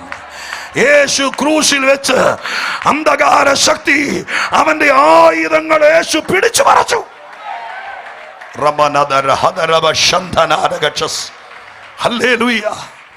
തീർന്നില്ല. ക്രൂശിൽ വെച്ച് അവരുടെ മേൽ ജയോത്സവം കൊണ്ടാടി. സ്തോത്രം. രണ്ട് തലമുണ്ടെന്ന് പറഞ്ഞല്ലോ, കാണുന്ന വശവും കാണാത്ത വശവും, ആത്മമണ്ഡലവും ഭൗമമണ്ഡലവും. സ്തോത്രം. ഹല്ലേലൂയ. ആത്മമണ്ഡലം, സ്തോത്രം, അവിടെയാണ് ഈ വാക്യം നിൽക്കുന്നത്. ഭൗതിക കണ്ണുകൊണ്ട് യേശുവിനെ ക്രൂശിച്ചിരിക്കുന്ന ക്രൂശിന്റെ ചോട്ടിലൂടെ പലരും കടന്നു പോയിട്ട് കുരിശിലേക്ക് നോക്കി. സുവിശേഷകർ എഴുതിയിരിക്കുന്നത് പലരും തലകുലുക്കി. തലകുലുക്കി. തലകുലുക്കുമ്പോ എന്തായിരിക്കും ഉദ്ദേശം? നിങ്ങളോട് എവിടെ പോകാന്ന് ചോദിച്ചു. വൈകുന്നേരം യോഗത്തിന് പോവാന്ന് പറഞ്ഞപ്പോൾ ഒരു തരം തലകുലുക്ക്. ആ തലകുലിക്കുന്ന എന്ത് മനസ്സിലാക്കണം? ഒരു ലേഖനം തന്നെ ആ തലകുലിക്കകത്തുണ്ട് അല്ലേ? സ്തോത്രം. യേശുവിനെ നോക്കിയിട്ട് തലകുലിക്കുമ്പോ എന്നായിരിക്കും? മതിയായോടാ. സ്തോത്രം അല്ലേ? നിനക്ക് അങ്ങനെ തന്നെ വേണോടാ. ആ തലകുലുക്കത്തിനകത്ത് 1000 അർത്ഥമുണ്ട്. ക്രൂശെ കിടക്കുമ്പോൾ പലരും തലകുലുക്കി കടന്നുപോയി. ഇന്ന് രാത്രി ഞാൻ ദൂതും കൂടി പറഞ്ഞു പോകാം. പലരും കണ്ട് തല കുലുക്കി കടന്നുപോയ വിഷയം. നിന്നെ നോക്കി, നിന്റെ പിള്ളേരെ നോക്കി, ശ്രോത്രഹലയ തല കുലുക്കി ആ മതിയായോടാ എന്ന് ചോദിച്ച പല കാര്യങ്ങളും ഇതൊരു ഉയർത്തെഴുന്നേൽപ്പിലേക്ക് എത്താൻ, ഇതിന്റെ ആത്മതലത്തിലേക്ക് എത്താൻ പരിശുദ്ധാത്മാവ് നിങ്ങളെ സഹായിക്കട്ടെ. ദൈവം അതിനെ തുണക്കട്ടെ. ഹല്ലേലൂയ. നിന്റെ കുടുംബത്തെ നോക്കി, നിന്റെ കുഞ്ഞുങ്ങളെ നോക്കി വിശ്വാസത്തിലേക്ക് ഇറങ്ങിയ നിന്നെ ശ്രോത്ര ഉന്നം വെച്ച് തലകുലുക്കിയ പല വിഷയങ്ങളും, നിന്റെ അടുക്കൽ നിന്ന് നിന്റെ ഏറ്റവും അടുത്ത രക്തബന്ധങ്ങൾ പോലും നിന്റെ മുമ്പിൽ തലകുലുക്കി കടന്നുപോയ ചില ചീഞ്ഞ വിഷയങ്ങൾ, നൊമ്പരപ്പെട്ട വിഷയങ്ങൾ, അതിന്റെ മേൽ ഇന്ന് രാത്രികാലം ആണ്ടുകൾ കഴിയുന്നതിനേക്കാൾ മുമ്പ് ദൈവത്തിന് ഒരു ഉയർത്തെഴുന്നേൽപ്പ്, ഒരു മറുപടി, ഒരു പരിഹാരം സ്വർഗത്തിന് ചെയ്യാനുണ്ട്. വിശ്വസിക്കുക, വിശ്വസിക്കുക.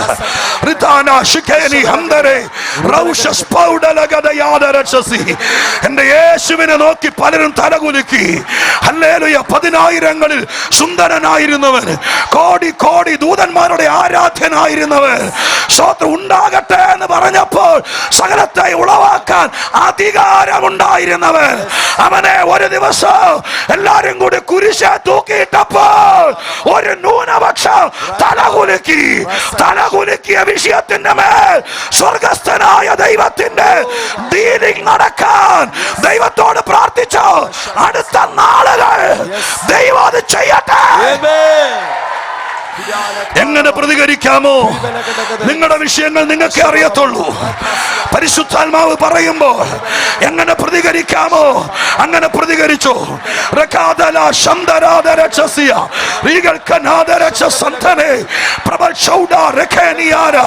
യേശുവിന്റെ നാമത്തിൽ കർത്താവേ, അങ്ങ് ഞങ്ങൾക്ക് വേണ്ടി സഹിച്ചത് അങ്ങ് ആരായിരുന്നു എന്ന് ഞങ്ങൾക്കറിയാം. അങ്ങയുടെ അധികാരം ഞങ്ങൾക്കറിയാം. അങ്ങയുടെ പ്രതാപം ഞങ്ങൾക്കറിയാം. അങ്ങയുടെ തേജസ് ഞങ്ങൾക്കറിയാം. ഞങ്ങൾക്ക് വേണ്ടി 6 മണിക്കൂർ ക്രൂശെ കടന്നപ്പോ പലരും തലകുലുക്കി. ഇന്ന് രാത്രികാലം ആ വിഷയം, ആ വാക്ക് ഇവിടെ ദൂതായി വരുമ്പോൾ ഞങ്ങൾ യേശുവിനെ മഹത്വപ്പെടുത്തുകയാണ്. ജീസസ്. Hallelujah, hallelujah, hallelujah. വിശ്വസിക്കുക. കർത്താവിന്റെ ആത്മാവിൽ ഇതിനൊരു പ്രൊഫറ്റിക്കലായിരിക്കുന്ന എയിം ഉണ്ടെങ്കിൽ, സ്വർഗത്തിലെ ദൈവത്തിന്റെ ദൂതാണിതെങ്കിൽ, നിങ്ങൾക്കത് വിശ്വസിക്കാൻ പറ്റുമെങ്കിൽ, ഹല്ലേലൂയ. അഖിലാണ്ടത്തെ സൃഷ്ടിച്ചൊരു ദിവസം അവനുണ്ടായിരുന്നു.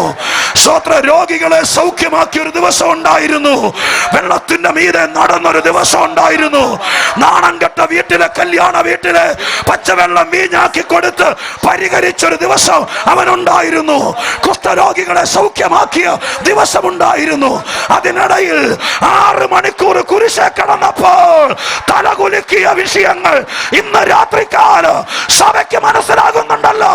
സ്വർഗം അതിന്റെ മേൽ യേശുവിന്റെ നാമത്തിൽ. ക്രൂശിലെ ക്രിസ്തു ഇന്ന് രാത്രി ഇവിടെ ഉയരട്ടെ, ഇവിടെ ഉയരട്ടെ. പുൽക്കൂട്ടിൽ കിടക്കുന്ന ക്രിസ്തുവിനെ അല്ല ഈ ഡിസംബർ മാസത്തിൽ കൊട്ടാരക്കരയിൽ ഉയർത്തുന്നത്. അന്ധകാര ശക്തിയുടെ മേൽ ജയോത്സവം കൊണ്ടാടിയ, അവരെ പരസ്യ കാഴ്ചയാക്കിയ, അവന്റെ ആയുധം പിടിച്ചു പറിച്ച ക്രൂശിലെ ക്രിസ്തുവിനെ ഇന്ന് രാത്രി സഭയൊന്നിച്ചുയർത്തുമ്പോൾ, സഭയൊന്നിച്ചുയർത്തുമ്പോൾ ആയിരങ്ങൾക്ക് വിടുതലാകട്ടെ, അനേകർക്ക് രക്ഷയാകട്ടെ. ഞാനോ ഉയർത്തപ്പെട്ട അനേകരെ എങ്കിലേക്ക് ആകർഷിക്കാമെന്ന് അരുളി ചെയ്ത ദൈവത്തിന്റെ ആ തിരുവായി മൊഴികൾ ഈ കാലഘട്ടത്തിലും നിറവേറട്ടെ. ഞാൻ സധൈര്യം പറയുന്നു, ഈ യോഗത്തിൽ നമ്മൾ ഉയർത്തുന്നത് സ്തോത്രം. ഞാൻ പറഞ്ഞല്ലോ, പഴയ നിയമത്തിലും സ്തോത്രം, അതുപോലെ സങ്കീർത്തനത്തിലും യെശയ്യാവിലും ഒക്കെ ക്രിസ്തുവിനെ കാണാം. പുൽക്കൂട്ടിലും ക്രിസ്തുവുണ്ട്. പക്ഷെ ഇവിടെ ഉയർത്തുന്നത് ക്രൂശിലെ ക്രിസ്തുവാണ്. അവനാണ് ജയാളിയായ ക്രിസ്തു. ആ കർത്താവിനെ ഉയർത്താനാണ് ഈ രാത്രി വളരെ ചിന്തിക്കുമ്പോൾ, വളരെ പ്രാർത്ഥിക്കുമ്പോൾ.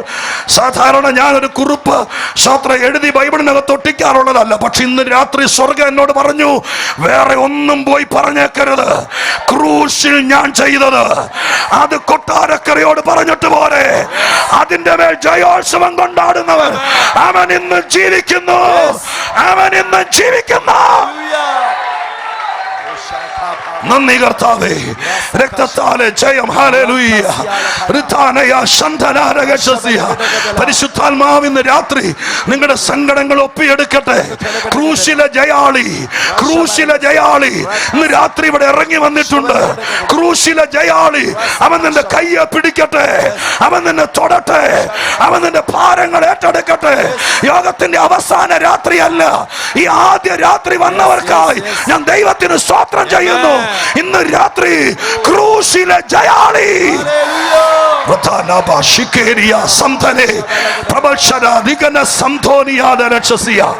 നന്ദിയോടെ സ്തോത്രം ചെയ്യുന്നു. ഹല്ലേലൂയ. ക്രൂശിൽ വെച്ച് യേശു ജയോത്സവം കൊണ്ടാടി. എന്താണ് ആരാധന? സ്തോത്രം. ഹല്ലേലൂയ. ശ്രദ്ധിച്ചു കേട്ടോ, എന്താണ് ആരാധന? സങ്കീർത്തനത്തിൽ ഒരു വാക്യമുണ്ട്, 20-ാം സങ്കീർത്തനത്തിലാണെന്ന് എൻ്റെ ഓർമ്മ. കുറെ കാര്യങ്ങൾ ഞാൻ പറയാൻ കൊണ്ടുവന്നിരിക്കുന്ന സംഭവത്തിലേക്ക് എത്തുമെന്ന് പോലും അറിയേല. അസാധാരണമായിരിക്കുന്ന ഒരു ആത്മീക ഫ്ലോ ഇതിനകത്ത് നടക്കുന്നത് കൊണ്ട് ഞാൻ ആ വഴിക്കങ്ങ് പോവുക. വാക്യങ്ങളെല്ലാം വായിക്കാൻ പറ്റിയില്ലെങ്കിലും പരിഭവിക്കരുത്. ദൂതെന്തോ ദൈവം പറയുന്നു, അതുപോലെ പോട്ടെ. സ്തോത്രം. 20-ാം സങ്കീർത്തനത്തിനകത്തൊരു വാക്യമുണ്ട്. ആ വാക്യം ഇതാണ്: നിന്റെ ജയത്തിൽ ഞങ്ങൾ ഘോഷിച്ചുല്ലസിക്കുന്നു. നിന്റെ ജയത്തിൽ ഞങ്ങൾ ഘോഷിച്ചുല്ലസിക്കുന്നു. രാത്രി നിങ്ങളോട് പറയാം, ആരാധന എന്നത് നമ്മുടെ ജയത്തിൽ നമ്മൾ കൈയടിക്കുന്ന അല്ല. അതിനകത്തൊന്നും ഞെട്ടി, അതുകൊണ്ടൊന്നോടെ പറയാം. നമ്മുടെ ജയത്തിൽ നമുക്ക് വീട് കിട്ടി, നമുക്ക് കാറ് കിട്ടി, നമ്മുടെ കൊച്ചിന് എല്ലാത്തിനും A+ കിട്ടി, സ്തോത്രം. അല്ലെങ്കിൽ നമുക്ക് വിസ കിട്ടി. ആ ജയത്തിൽ നമ്മൾ കൈയടിക്കുന്നതല്ല ആരാധന. അങ്ങനെയാണെങ്കിൽ എല്ലാ ഞായറാഴ്ച എല്ലാവർക്കും ആരാധിക്കാൻ പറ്റിയല്ലോ. അവനവന്റെ ജയത്തിലാണെങ്കിൽ അതൊരു സീസൺ വരും. ഇപ്പൊ ഒരു ദിവസം അന്നമ്മ മിണ്ടാതിന് നമുക്കൊന്നും പറയാൻ പറ്റിയല്ല. കാരണം എന്താ? എന്റെ കൊച്ചു ജയിച്ചില്ല, അതുകൊണ്ട് ഞാൻ കൈയടിച്ചില്ല. 20-ാം സങ്കീർത്തനത്തിൽ പറയുന്നു, എന്റെ ജയത്തിലല്ല ഞാൻ ഘോഷിക്കുന്നത്, ഞങ്ങൾ നിന്റെ ജയത്തിൽ ഘോഷിച്ചുല്ലസിക്കും. ആരാണ് ഇവിടെ പറയുന്ന? നീ കാൽവരി ക്രൂശിൽ അന്ന് ദേഹം അടിച്ച് തകർക്കപ്പെട്ട് തലയിൽ മുൾക്കിരീടം ചൂടി തകർന്നുടയുമ്പോൾ അന്ന് പൗലോസ് ആത്മാവിൽ കണ്ടിട്ട് എഴുതി, അന്ന് അവൻ കാൽവരി മേട്ടിൻ പുറത്ത് ജയോത്സവം കൊണ്ടാടി. Hallelujah, hallelujah. അന്നവൻ ഒറ്റയ്ക്ക്, കൂട്ടിന് ആരുമില്ല, കൂടെ നിൽക്കാൻ ആരുമില്ല. ശിഷ്യന്മാരെല്ലാവരും ഗദസമന തോട്ടത്തിൽ വെച്ചിട്ടിട്ട് പോയി. കാൽവരിയുടെ താഴെ നിന്നവർ പോലും ഭയപ്പെട്ടു നിന്നു. ആരുമില്ല. അന്ന് ആ കാൽവരിയുടെ കുന്നിന്റെ മോളിൽ അവൻ ഒറ്റയ്ക്ക് ജയോത്സവം കൊണ്ടാടി. എന്നിട്ട് ട്രോഫിയും കൊണ്ട് അവൻ പോയില്ല.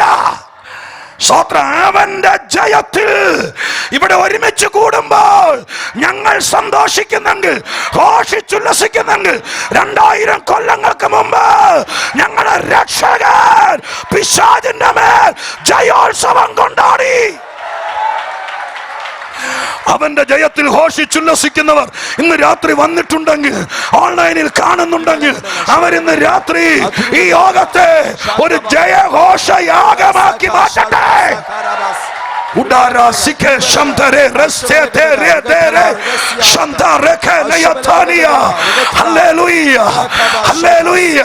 അതുകൊണ്ട് കാരാഗ്രഹത്തിനകത്തിട്ടാലും, കയ്യും കാലും ആമത്തിലിട്ട് പൂട്ടിയാലും, ചന്ത സ്ഥലത്തിട്ട് വലിച്ചാലും, സ്വത്രം നിന്നിച്ചു തള്ളിയാലും, അന്നും ഞങ്ങൾ ആരാധിക്കും. കാരണം ഞങ്ങളുടെ ജയത്തിലല്ല ഞങ്ങൾ ആരാധിക്കുന്നത് പിശാചിന്റെ മേൽ ജയോത്സവം കൊണ്ടാടിയവൻ. അവന്റെ ജയത്തിൽ, അവന്റെ ജയത്തിൽ, അവന്റെ ജയത്തിൽ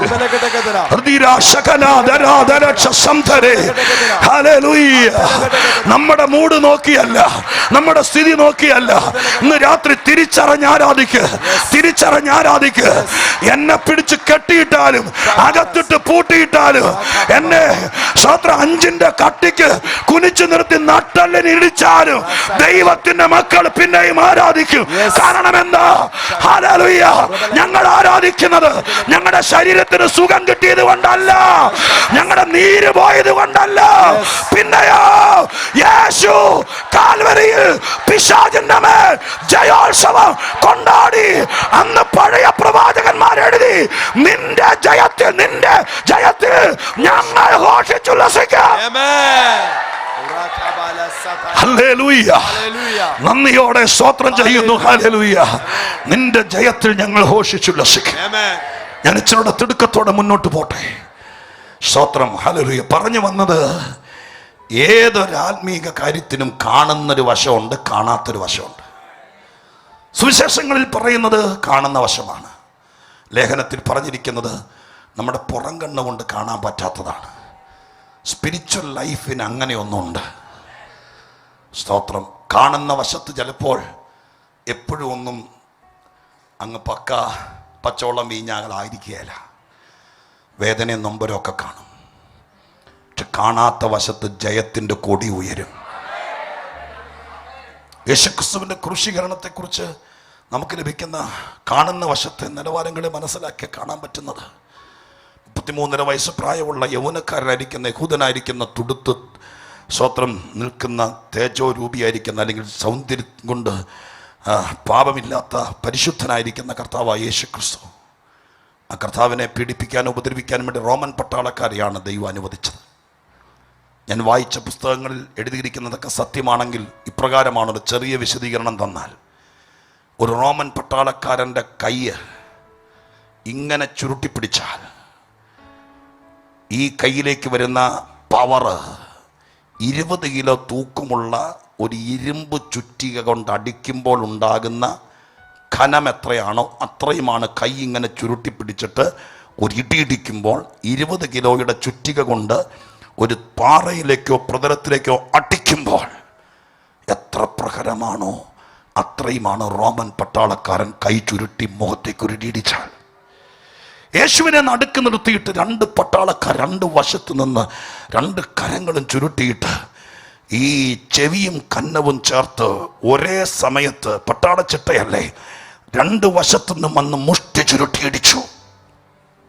20 കിലോ തൂക്കമുള്ളൊരു ചുറ്റിക കൊണ്ട് ഈ സൈഡിൽ നിന്നും ഈ സൈഡിൽ നിന്നും ഒരുമിച്ചടിക്കുമ്പോൾ ഉണ്ടാകുന്ന വേദന നിങ്ങൾക്ക് മനസ്സിലാക്കാൻ പറ്റുമോ? സ്തോത്രം. ഹല്ലേലൂയ. കർത്താവിനെ അങ്ങനെ അവർ ഇടിച്ചു. സ്തോത്രം.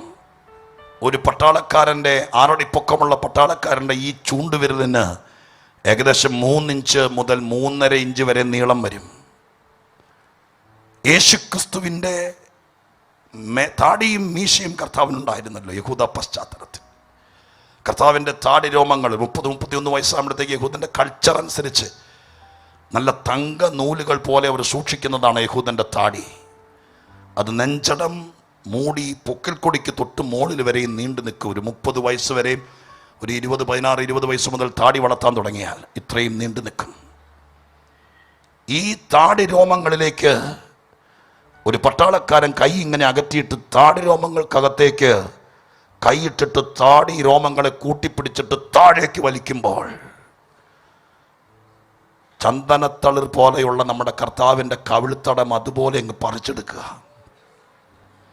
യെശയ്യാവ് എഴുതി, കണ്ടാൽ ആളല്ല എന്ന് തോന്നുമാറ് വിരൂപനാക്കപ്പെട്ടു എന്ന്. വിരൂപനാക്കപ്പെട്ടു. ഞാൻ വീണ്ടും പറയുന്നു, ബൈബിളിൽ അതിശോക്തിയില്ല, എഴുതിയാൽ അങ്ങനെ തന്നെയാണ്.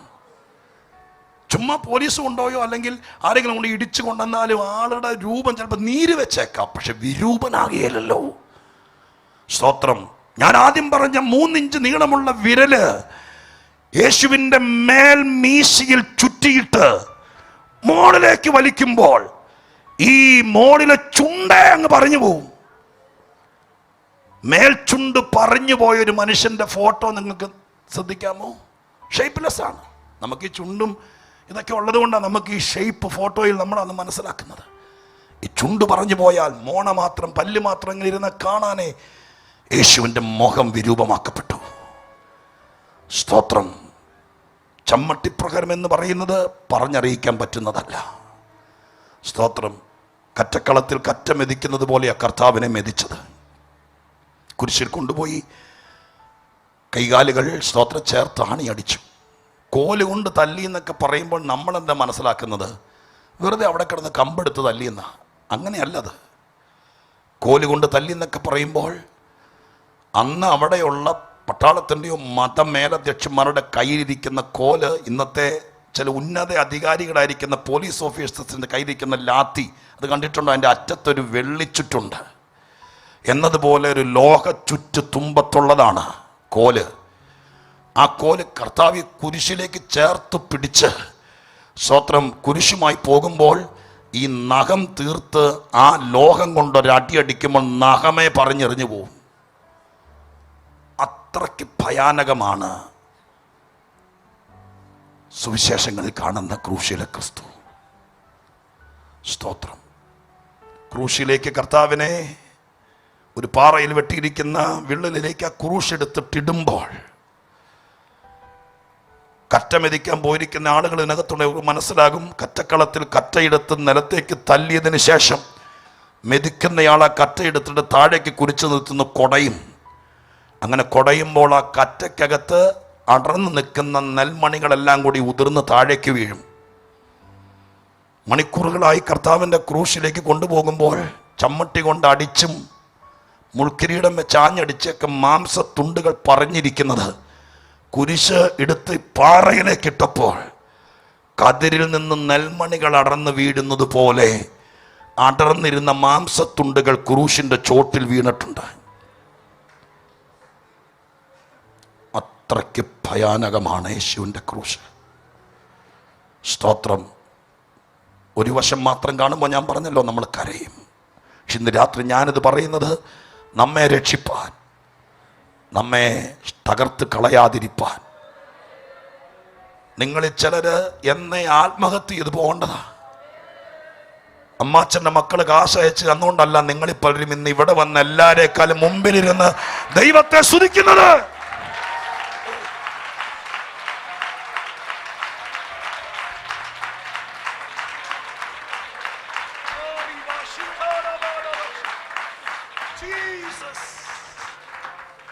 ഒരു കണ്ണിനും ദയ തോന്നാതിരുന്നപ്പോൾ നീ മരിക്കാതിരിക്കാനുള്ളതെല്ലാം, ഞാൻ എൻ്റെ ആത്മീക ഭാഷ നിങ്ങൾക്ക് വേണ്ടി പറയുക കേട്ടോ, അതെല്ലാം അന്ന് അവിടെ വെച്ച് ദൈവപുത്രൻ കെട്ടിവെച്ചു. ഹല്ലേലൂയ. അതുകൊണ്ട് ദൈവത്തിൻ്റെ കൃപയാൽ നമുക്ക് ദൈവത്തെ സന്തോഷത്തോടെ വിശുദ്ധന്മാരുടെ നടുവിൽ വന്ന് സ്തുതിക്കാൻ, മഹത്വപ്പെടുത്താൻ കഴിഞ്ഞു. സ്തോത്ര. ഹല്ലേലൂയ. കേൾക്കണം. അത് മാത്രമേ ഉണ്ടായിരുന്നുള്ളെങ്കിൽ, ഏത് ഈ ആത്മീകതയ്ക്ക്, ക്രൂശീകരണത്തിന്, നമ്മുടെ പാട്ടിന്, പ്രാർത്ഥനയ്ക്ക്, സഭയ്ക്ക്, ഉപവാസത്തിന്, കൺവെൻഷന് ഈ കാണുന്നൊരു വശം മാത്രമേ ഉണ്ടായിരുന്നുള്ളൂ എങ്കിൽ നമ്മൾ ഇത്രയും ജയാളികളാകില്ലായിരുന്നു, നമ്മൾ ഇത്രയും സന്തോഷിക്കില്ലായിരുന്നു. രാത്രി എൻ്റെ പ്രസംഗ വിഷയം, കാണാത്ത വശത്ത് നിന്റെ ജയഘോഷം കിടക്കുന്നുണ്ട്. അത് ഈ ആഴ്ച കൊണ്ട് പുറത്തേക്ക് വരണം. അത് ഈ വർഷം പോകുന്നതിനേക്കാൾ മുമ്പ് നീ ക്രൂശിൽ അനുഭവിച്ചത്, നീ മറ്റുള്ളവരുടെ മുമ്പിൽ അനുഭവിച്ചത്, അതിന്റെ പുറകിൽ സ്വർഗത്തിലെ അപ്പൻ എന്താണ് കാണാത്ത വശത്ത് കണ്ടിരുന്നത്, അത് പുറത്തേക്ക് വരണം. ഓ,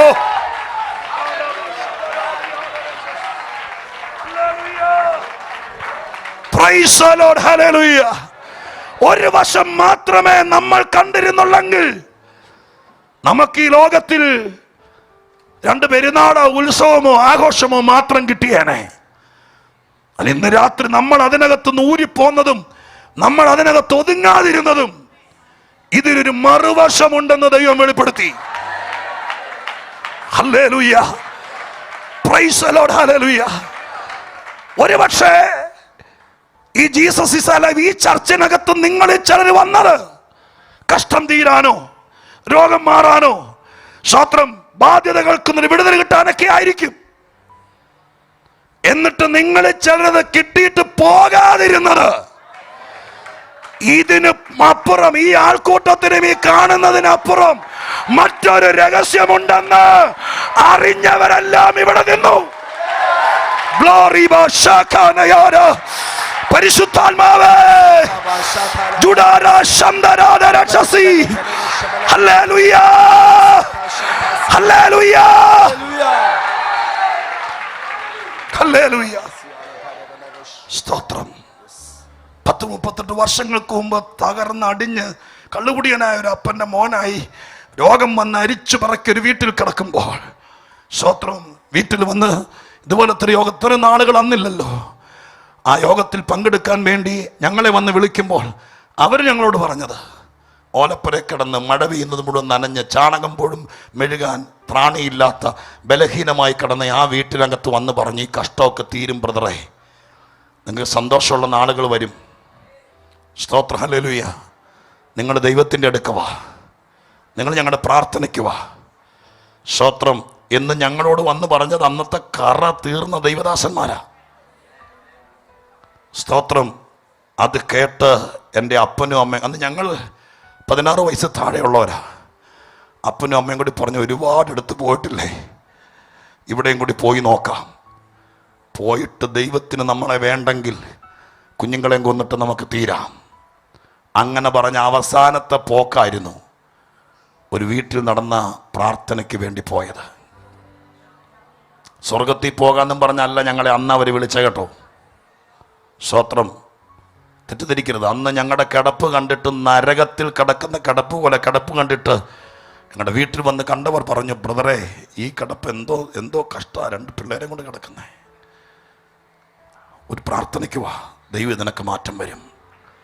അതും കേട്ട സത്യത്തിൽ ഞാൻ പച്ചയ്ക്ക് ഈ പുൽപ്പിറ്റിൽ നിന്നുകൊണ്ട് പറയുന്നു, പോയത് അവിടെ ചെന്ന് പ്രാർത്ഥിച്ചു, ദൈവദാസന്മാർ തലേ കൈവച്ചു, ദൂതൊക്കെ കിട്ടി, സ്തോത്രം. പക്ഷേ 3-4 ദിവസങ്ങൾ അടുപ്പിച്ചു പോയപ്പോൾ മനസ്സിലായി, ഇവര് പറയുന്നതിനകത്ത് ഇവിടത്തെ കഷ്ടം തീരുന്നതിനപ്പുറം മറ്റെന്തോ ഉണ്ട്. ഹല്ലേലൂയ. ഇവിടത്തെ പ്രയാസം തീരുന്നതിനപ്പുറം മറ്റെന്തോ ഉണ്ട് എന്ന് അന്ന് പിടികിട്ടിയത് കൊണ്ടാണ് അവിടെ നിന്ന് ഞങ്ങൾ ഇറങ്ങി പോരാതിരുന്നത്. ഇന്നൊരു ദൈവദാസനായി കൊട്ടാരക്കര ഞാൻ വന്നത്. കഷ്ടം തീർന്നപ്പോൾ ഇറങ്ങി പോന്നായിരുന്നെങ്കിൽ ഇന്ന് ഞാൻ ഇങ്ങനെ ഇവിടെ വരില്ലായിരുന്നു.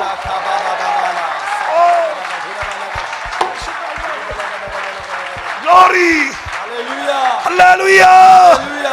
പിടിച്ചു നിൽക്കുന്നവരോട് പറയാം, പിടിച്ചു നിൽക്കുന്നവരോട് പറയാം, ഇതിനപ്പുറം, ഈ കാണുന്നതിനപ്പുറം, ഈ ഉടുത്ത തുണിക്കും തിന്ന ആഹാരത്തിനും ഈ വന്ന കാറിനും ഇനി തിരിച്ചു എന്ന് കയറി കിടക്കാൻ പോകുന്ന വീടിനും ഇതിനൊക്കെ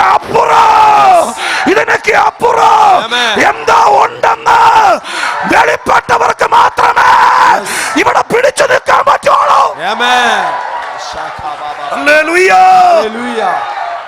the Lord. Hallelujah. Glory to Jesus. Thank you, Jesus. Hallelujah. Amen. ആത്മീകതയ്ക്കെല്ലാം നമ്മൾ കാണാത്തൊരു വശമുണ്ട്. ഞാനൊരു തെളിവ് പറയാം, 4-5 മിനിറ്റ് കൊണ്ട്. ഒത്തിരി തെളിവുകൾ എൻ്റെ കയ്യിലുണ്ട്. കർത്താവിൻ്റെ കൃപ കൊണ്ട് ഈ വിഷയങ്ങൾക്കെല്ലാം സംശയ നിവാരണത്തിന് മിനിമം 5 തെളിവുകളെങ്കിലും ഞാൻ സംഘടിപ്പിച്ച് വെച്ചതിന് ശേഷമേ പുൾപിറ്റി പ്രസംഗിക്കാറുള്ളൂ. സ്തോത്രം. കാരണം ഒരു വാക്യത്തിൽ മാത്രമല്ല, ഒരു 5 തെളിവെങ്കിലും കൈ കിട്ടുമ്പോഴാണ് അത് കൂടുതലും പ്രഭാഷണ വേദിയിലേക്ക് കൊണ്ടുവരുന്നത്. ഞാനീ പറയുന്ന ഏത് ആത്മീകതയ്ക്കെല്ലാം കാണുന്നൊരു വശമല്ല, കാണാത്തൊരു വശമുണ്ട്. സ്തോത്രം. ഏറ്റവും ലളിതമായ സൺഡേ സ്കൂൾ സ്റ്റോറിയാണ് ചെങ്കടൽ പിളർന്നത്. എങ്ങനെ ചെങ്കടൽ പിളർന്ന് നമ്മുടെ കുഞ്ഞുങ്ങളോട്, സൺഡേ സ്കൂളിൽ പഠിക്കുന്ന കുഞ്ഞുങ്ങളോട് ചോദിച്ചാൽ അവർ പറയും, പുറപ്പാട് 14 എഴുതിയിരിക്കുന്നത് മോശ കടലിന് നേരെ വടി നീട്ടി. ഇച്ചിരൂടെ മുതിർന്ന കുട്ടികളാണെങ്കിൽ പറയും, വടി നീട്ടിയപ്പോൾ കർത്താപ്പച്ചനൊരു കാറ്റടിപ്പിച്ചു, ആ കാറ്റടിച്ചാണ് കടൽ പിളർന്നത്. സ്തോത്രം.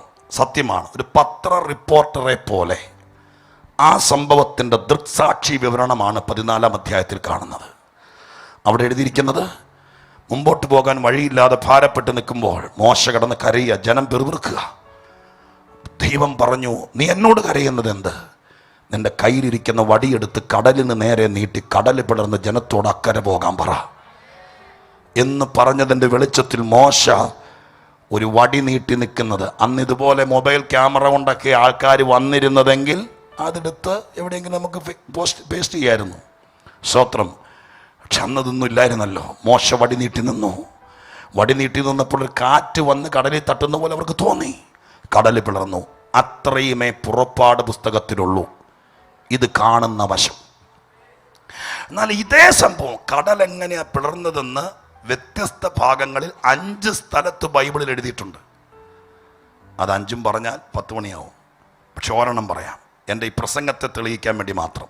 യെശയ്യാ പ്രവചനം 51-ാം അധ്യായം അതിൻ്റെ 9-10 വാക്യങ്ങൾ വായിക്കുമ്പോൾ, യെശയ്യാ പ്രവാചകൻ കടലൊക്കെ പിളർന്ന വർഷങ്ങൾക്ക് ശേഷം മോശയും മരിച്ച്, സ്തോത്രം, അങ്ങനെ ഇസ്രായേൽ കനാനിൽ പാർത്ത് രാജാക്കന്മാർ വരെ ഭരിക്കാൻ തുടങ്ങി. അവർ ദൈവത്തിന് ഹിതമില്ലാത്തതൊക്കെ പ്രവർത്തിക്കാൻ തുടങ്ങുമ്പോൾ എഴുന്നേൽപ്പിച്ച പ്രവാചകന്മാർ ഒരുവനാണ്.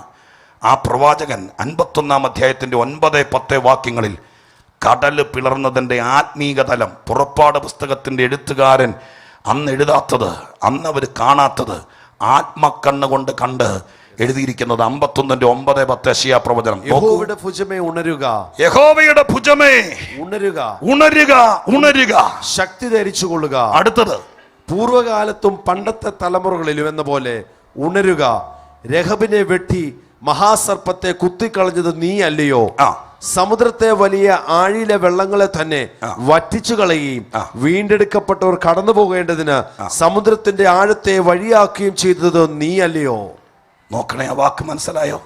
അവിടെ ചില പ്രത്യേക പദങ്ങൾ പിടിച്ചു നോക്കണം. അവിടെ എഴുതിയിരിക്കുന്നത് എങ്ങനെയാ? സ്തോത്രം. അവിടെ എഴുതിയിരിക്കുന്നു, വീണ്ടെടുക്കപ്പെട്ടവർ കടന്നു പോകേണ്ടതിന് സമുദ്രത്തിന്റെ ആഴത്തെ വഴിയാക്കുകയും ചെയ്തത് നീയല്ലയോ? ഈ സംഭവം നിങ്ങൾക്ക് സംശയമുണ്ടോ? വീണ്ടെടുക്കപ്പെട്ടവർ കടന്നു പോകേണ്ടതിന് സമുദ്രത്തിന്റെ ആഴത്തെ വഴിയാക്കിയ ലോക ചരിത്രത്തിലെ ഒരേ ഒരു സംഭവം ഉണ്ടെങ്കിൽ അത് ചെങ്കടൽ പിളർന്നത് മാത്രമാണ്. ആ സംഭവത്തെ യെശയ്യാവ് കാണുകയാ. യെശയ്യാവ് കാണുമ്പോൾ ഒരു കക്ഷിയോട് ചോദിക്കുക, വളരെ റെസ്പെക്റ്റോട് ചോദിക്കുക, നീ അല്ലേ പൂർവകാലത്ത് പണ്ട് വീണ്ടെടുക്കപ്പെട്ടവർ കടന്നു പോകേണ്ടതിന് വഴി ആഴത്തെ വറ്റിച്ച് സമുദ്രത്തിന്റെ ആഴിയെ വറ്റിച്ച് വഴി ഉണ്ടാക്കി കൊടുത്തത് നീ അല്ലേ? ആരോടായി ചോദിക്കുന്ന? മോശയോടാ? അല്ല. അതറിയണമെങ്കിൽ നമ്മൾ അതിനെ തോട് പൊട്ടിച്ചകത്തിരിക്കുന്ന അതിന്റെ സത്ത പിഴിഞ്ഞ് പുറത്തു കൊണ്ടുവരണം. നിങ്ങൾ എൻ്റെ കൂടെ സ്വോത്രം പറഞ്ഞ് നിൽക്കുവാണെങ്കിൽ ഒന്ന് ശ്രമിച്ചു നോക്കാം നമുക്ക്. എന്തെന്ന് പറഞ്ഞാണ് തുടങ്ങിയത്? അവിടെ വിളിച്ചത് എങ്ങനെയാണ്? യഹോവേ എന്നല്ലേ വിളിച്ചത്? യഹോവയുടെ ഭുജമേ ഉണരുക, ഉണരുക, ശക്തി. അപ്പൊ ആരെയാ വിളിക്കുന്നത്? യഹോവയുടെ ഭുജമേ. ആ യഹോവയുടെ ഭുജത്തോടെ പറയുന്നത് യെശയ്യാവ് കരഞ്ഞോണ്ട് പറയുക, ഒന്നുകൂടെ യഹോവയുടെ ഭുജമേ ആ പണ്ടത്തെ പോലെ ഒന്നോടെ ഉണരണമേ.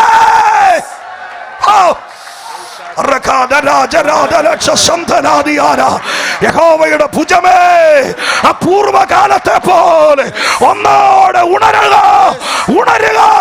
അങ്ങയുടെ ശക്തി ഒന്നോടെ ധരിച്ചു കാണിക്കുക.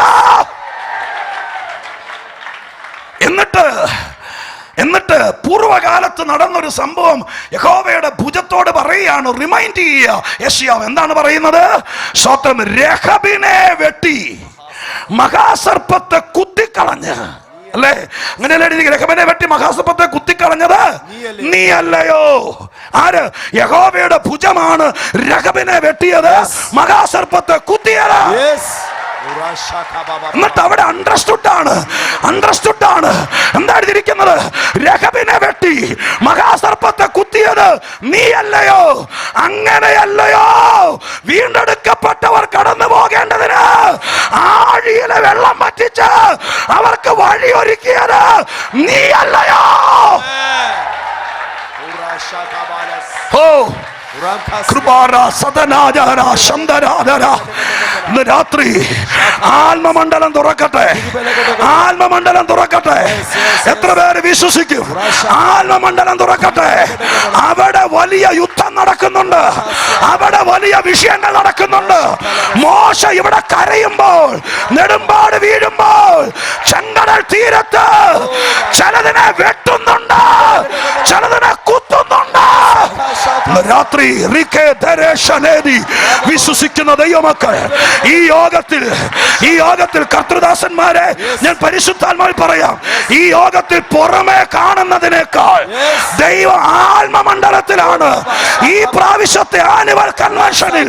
അതുകൊണ്ട് ഇവിടെ ആരൊക്കെ വരുന്നു, ഇവിടെ എങ്ങനെ ആയിരിക്കുന്നു, ഇതൊന്നുമല്ല ഈ കൺവെൻഷന്റെ വിഷയം. ഇവിടെ 10 പേരെ കൂടിയുള്ളെങ്കിലും ആത്മമണ്ഡലത്തിൽ സ്വർഗം ചിലത് ചെയ്യാൻ പോകുകയാണ്.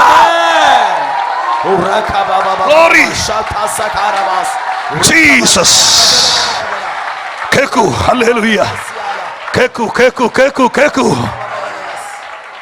യഹോവയുടെ ഭുജമേ, നീയല്ലേ രഹബിനെ വെട്ടിയത്, നീയല്ലേ മഹാസർപ്പത്തെ കുത്തിക്കളഞ്ഞത്, അങ്ങനെയല്ലേ വീണ്ടെടുക്കപ്പെട്ടവർ കടന്നു പോകേണ്ടതിന് സമുദ്രത്തിന്റെ ആഴത്തെ വറ്റിച്ച് അവർക്ക് സമുദ്രത്തിന്റെ അടിയിൽ വഴി ഉണ്ടാക്കി കൊടുത്തത് നീയല്ലേ? ആരോടാ ഈ ചോദിക്കുന്നേ? യഹോവയുടെ ഭുജത്തോട്. ആരാണ് യഹോവയുടെ ഭുജം? നിങ്ങൾക്കൊരു ഹോംവർക്ക് തരാം, പഠിക്കാൻ താല്പര്യമുണ്ടെങ്കിൽ. യെശയ്യാ പ്രവചനം. ഇപ്പൊ നമുക്ക് ഈ ഒത്തുവാക്ക് ബൈബിളൊക്കെ ഇഷ്ടം പോലെ കിട്ടും. നമ്മുടെ തപ്പി മൊത്തത്തിലൊന്ന് 66 അധ്യായം ഒന്നും വായിക്കണ്ട. സ്തോത്രം, ഹല്ലേലൂയ. ഇഷ്ടം പോലെ നമ്മൾ ഈ ഫ്രീ ഡൗൺലോഡ് തന്നെ നമുക്ക് ചെയ്തെടുക്കാൻ പറ്റും. ചില ബൈബിളുകൾ അതിനകത്തൊരു വാക്ക് അടിച്ചു കൊടുത്താൽ ബൈബിളിൽ എവിടെയൊക്കെ ഉണ്ടോ അതെല്ലാം അങ്ങ് ഇറങ്ങി വരും. സ്തോത്രം, ഹല്ലേലൂയ. ബാക്കിയെല്ലാം തപ്പിയെടുക്കാൻ അറിയാം, ഇത് മാത്രം അറിയാൻ വയ്യെന്ന് പറഞ്ഞ് അങ്ങോട്ട് അന്നേക്കരുത് കർത്താവിൻ്റെ മുമ്പിലേക്ക്, കേട്ടോ. സ്തോത്രം. ഇത് മാത്രം, ബാക്കിയെല്ലാം നമുക്കറിയാം. ബട്ടർ ചിക്കൻ വെക്കുന്ന എവിടെ കിടക്കുന്നതെന്ന് അറിയാം, അതെല്ലാം ഊറ്റിയെടുക്കാൻ അറിയാം. പക്ഷെ ഇത് മാത്രം അറിയാല. അപ്പം ഇതറിയാൻ പറ്റും എവിടാന്നുള്ളത്, അന്വേഷിക്കണം. യെശയ്യാ പ്രവചനത്തിൽ എവിടെയൊക്കെ യഹോവയുടെ ഭുജം എന്ന ടെർമിനോളജി ആ വാക്ക് ഉപയോഗിക്കുന്നുണ്ട്. ആ ഉപയോഗിക്കുമ്പോൾ സൂക്ഷ്മത, ഒരു വക്കീൽ കേസ് പഠിക്കുന്ന മനസ്സോടെ വേണം അത് പഠിക്കാൻ. സ്തോത്രം. ചുമ്മാ വായിച്ചു വിടരുത്. അങ്ങനെ വായിക്കുമ്പോൾ അവിടെ ചുറ്റിപ്പറ്റി എഴുതിയിരിക്കുന്ന വാക്കുകളുണ്ട്. അതാർക്ക് ചേരും ബൈബിൾ കഥാപാത്രങ്ങളിൽ എന്ന് ചിന്തിക്കുക. അതിന് വലിയ ആഴമായ ഹീബ്രും ഗ്രീക്കിലേക്കൊന്നും പോകണ്ട. ഇത് നമുക്കറിയാലോ. ഈ യെശയ്യാവ് പറയുന്ന യഹോവയുടെ ഭുജമെന്ന് എഴുതിയിരിക്കുന്ന ഭാഗത്തെല്ലാം ആർക്ക് ചേരും എന്ന് ചിന്തിക്കുമ്പോൾ നിങ്ങൾ ആരുടെയും സഹായമില്ലാതെ കക്ഷിയെ പിടികിട്ടും. ഒരു ക്ലൂ ഞാൻ തരാം, ബാക്കി ഹോംവർക്ക് ചെയ്യേ. സ്തോത്രം. സാധാരണ കർത്തൃമേശയ്ക്കൊക്കെ നമ്മൾ വായിക്കാറുണ്ട്, അല്ലെങ്കിൽ യെശയ്യാ പ്രവചനത്തിലെ കഷ്ടാനുഭവത്തിൻ്റെ ഒരു ഭാഗമാണ് 53-ാം അധ്യായം. അദ്ദേഹം തുടങ്ങുന്നത് എങ്ങനെ അറിയാമോ? ഞങ്ങൾ കേൾപ്പിച്ചത് ആര് വിശ്വസിച്ചിരിക്കുന്നു? അടുത്തത്, യഹോവയുടെ ഭുജം ആർക്ക് വെളിപ്പെട്ടിരിക്കുന്നു? അടുത്ത വാചകം ശ്രദ്ധിക്കണം. ആദ്യം ഞാൻ പറയാന്ന് പറഞ്ഞു ചാടി പറയരുത്. എൽക്കലിച്ച് പിള്ളേരെ പോലെ ഭയങ്കര ശ്രദ്ധിച്ച് പഠിക്കണം. അതാ പറഞ്ഞ വക്കീല് കേസ് പഠിക്കുന്ന പോലെയെന്ന്. ആ വാക്കൊന്നുകൂടെ പറയാം. ഞങ്ങൾ കേൾപ്പിച്ചത് ആര് വിശ്വസിച്ചിരിക്കുന്നു?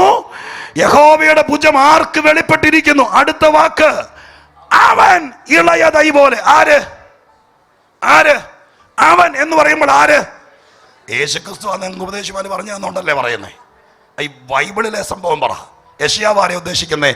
യഹോവയുടെ ഭുജം ആർക്ക് വെളിപ്പെട്ടിരിക്കുന്നു എന്ന് പറഞ്ഞിട്ട് പറയുകയാണ്, അവൻ ഇളയ ദൈ പോലെ. ആര്? യഹോവയുടെ ഭുജം ആരാണോ അവൻ ഇളയ ദൈ പോലെ. പഠിക്കാൻ പറ്റുന്നുണ്ടോ? അപ്പൊ യെശയ്യാവ് 53 ഇളയ ദൈയും രൂപഗുണം ഇല്ലാത്തവനും ദൈവം ശിക്ഷിച്ചിരിക്കും തോന്നിയവനും സംശയിക്കണ്ട. അല്പമെങ്കിലും വേദപുസ്തക വിവേകമുണ്ടെങ്കിൽ അത് മറ്റാരുമല്ല, യേശുവാണ്. യെശയ്യാവ് 53 യേശു എന്നൊരു വാക്കില്ല, യഹോവയുടെ ഭുജം. ഇനി നിങ്ങൾ വീട്ടിൽ പോയി ഹോംവർക്ക് ചെയ്യുമ്പോൾ യേശുവിന് ചേരത്തക്ക രീതിയിൽ കർത്താവ് അവതരിച്ചതിനെ കുറിച്ച്, കർത്താവ് നഗ്നനാക്കപ്പെട്ടതിനെ കുറിച്ച്, കർത്താവ് രക്ഷ വരുത്തിയതിനെ കുറിച്ച്, കർത്താവ് ഭരിക്കാൻ പോകുന്നതിനെ കുറിച്ച് എല്ലാം ഈ ഭുജത്തോട് ചേർത്ത് വെച്ച് പറഞ്ഞിട്ടുണ്ട്. നിങ്ങൾക്ക് തെല്ലും സംശയം വരികയല്ല, യെശയ്യാവ് ഉദ്ദേശിക്കുന്ന യഹോവയുടെ ഭുജം നമ്മുടെ കർത്താവാന്നുള്ള കാര്യത്തിൽ. അതിനി ഒരു വ്യാഖ്യാനം വേണ്ട, ചുമ്മാ മലയാളം വായിച്ചെടുത്താൽ മതി.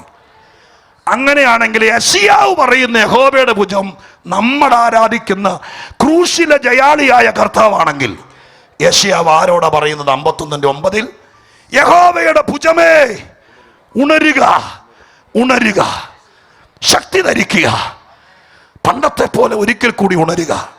എന്നിട്ടാ യഹോവയുടെ ഭുജത്തോട് പറയുക, എനിക്ക് മനസ്സിലായി, നീയല്ലേ രഹബിനെ വെട്ടിയത്, നീയല്ലേ മഹാസർപ്പത്തെ കുത്തിയത്, അങ്ങനെയല്ലേ വീണ്ടെടുക്കപ്പെട്ടവർ കടന്നു പോകേണ്ടതിന് സമുദ്രത്തിന്റെ ആഴിയിലെ വഴിയെ തുറന്നത് നീയല്ലേ. കർത്താവ് ആരാന്ന് മനസ്സിലാകുന്നു? കർത്താവ് ആരാന്ന് മനസ്സിലാകുന്നു? ഞാൻ എൻ്റെ ആത്മാവിന്റെ ഞാനൊരു ദൈവദാസന, ഒരു സ്വതം ഇടയ ശുശ്രൂഷ എന്ന കർത്തൃദാസന. എൻ്റെ കർത്താവ് മോശയെ പോലത്തെ ഒരു ദൈവദാസനെ ആൾക്കൂട്ടത്തിന്റെ മുമ്പിലേക്ക് വലിച്ചെറിഞ്ഞു കൊടുത്തിട്ട്, നീ അക്കരെ പോടാന്ന് പറഞ്ഞൊരു കമ്മും കൊടുത്തിട്ട് കയ്യും കെട്ടി നിൽക്കുന്നവനല്ലവൻ. അവൻ വടി നീട്ടാൻ പറഞ്ഞിട്ടുണ്ടെങ്കിൽ അതിന്റെ പുറകിൽ യഹോവയുടെ ഭുജം ഇറങ്ങി വരും. കാണാത്ത മണ്ഡലത്തിൽ യഹോവയുടെ ഭുജം ഇറങ്ങി വരും.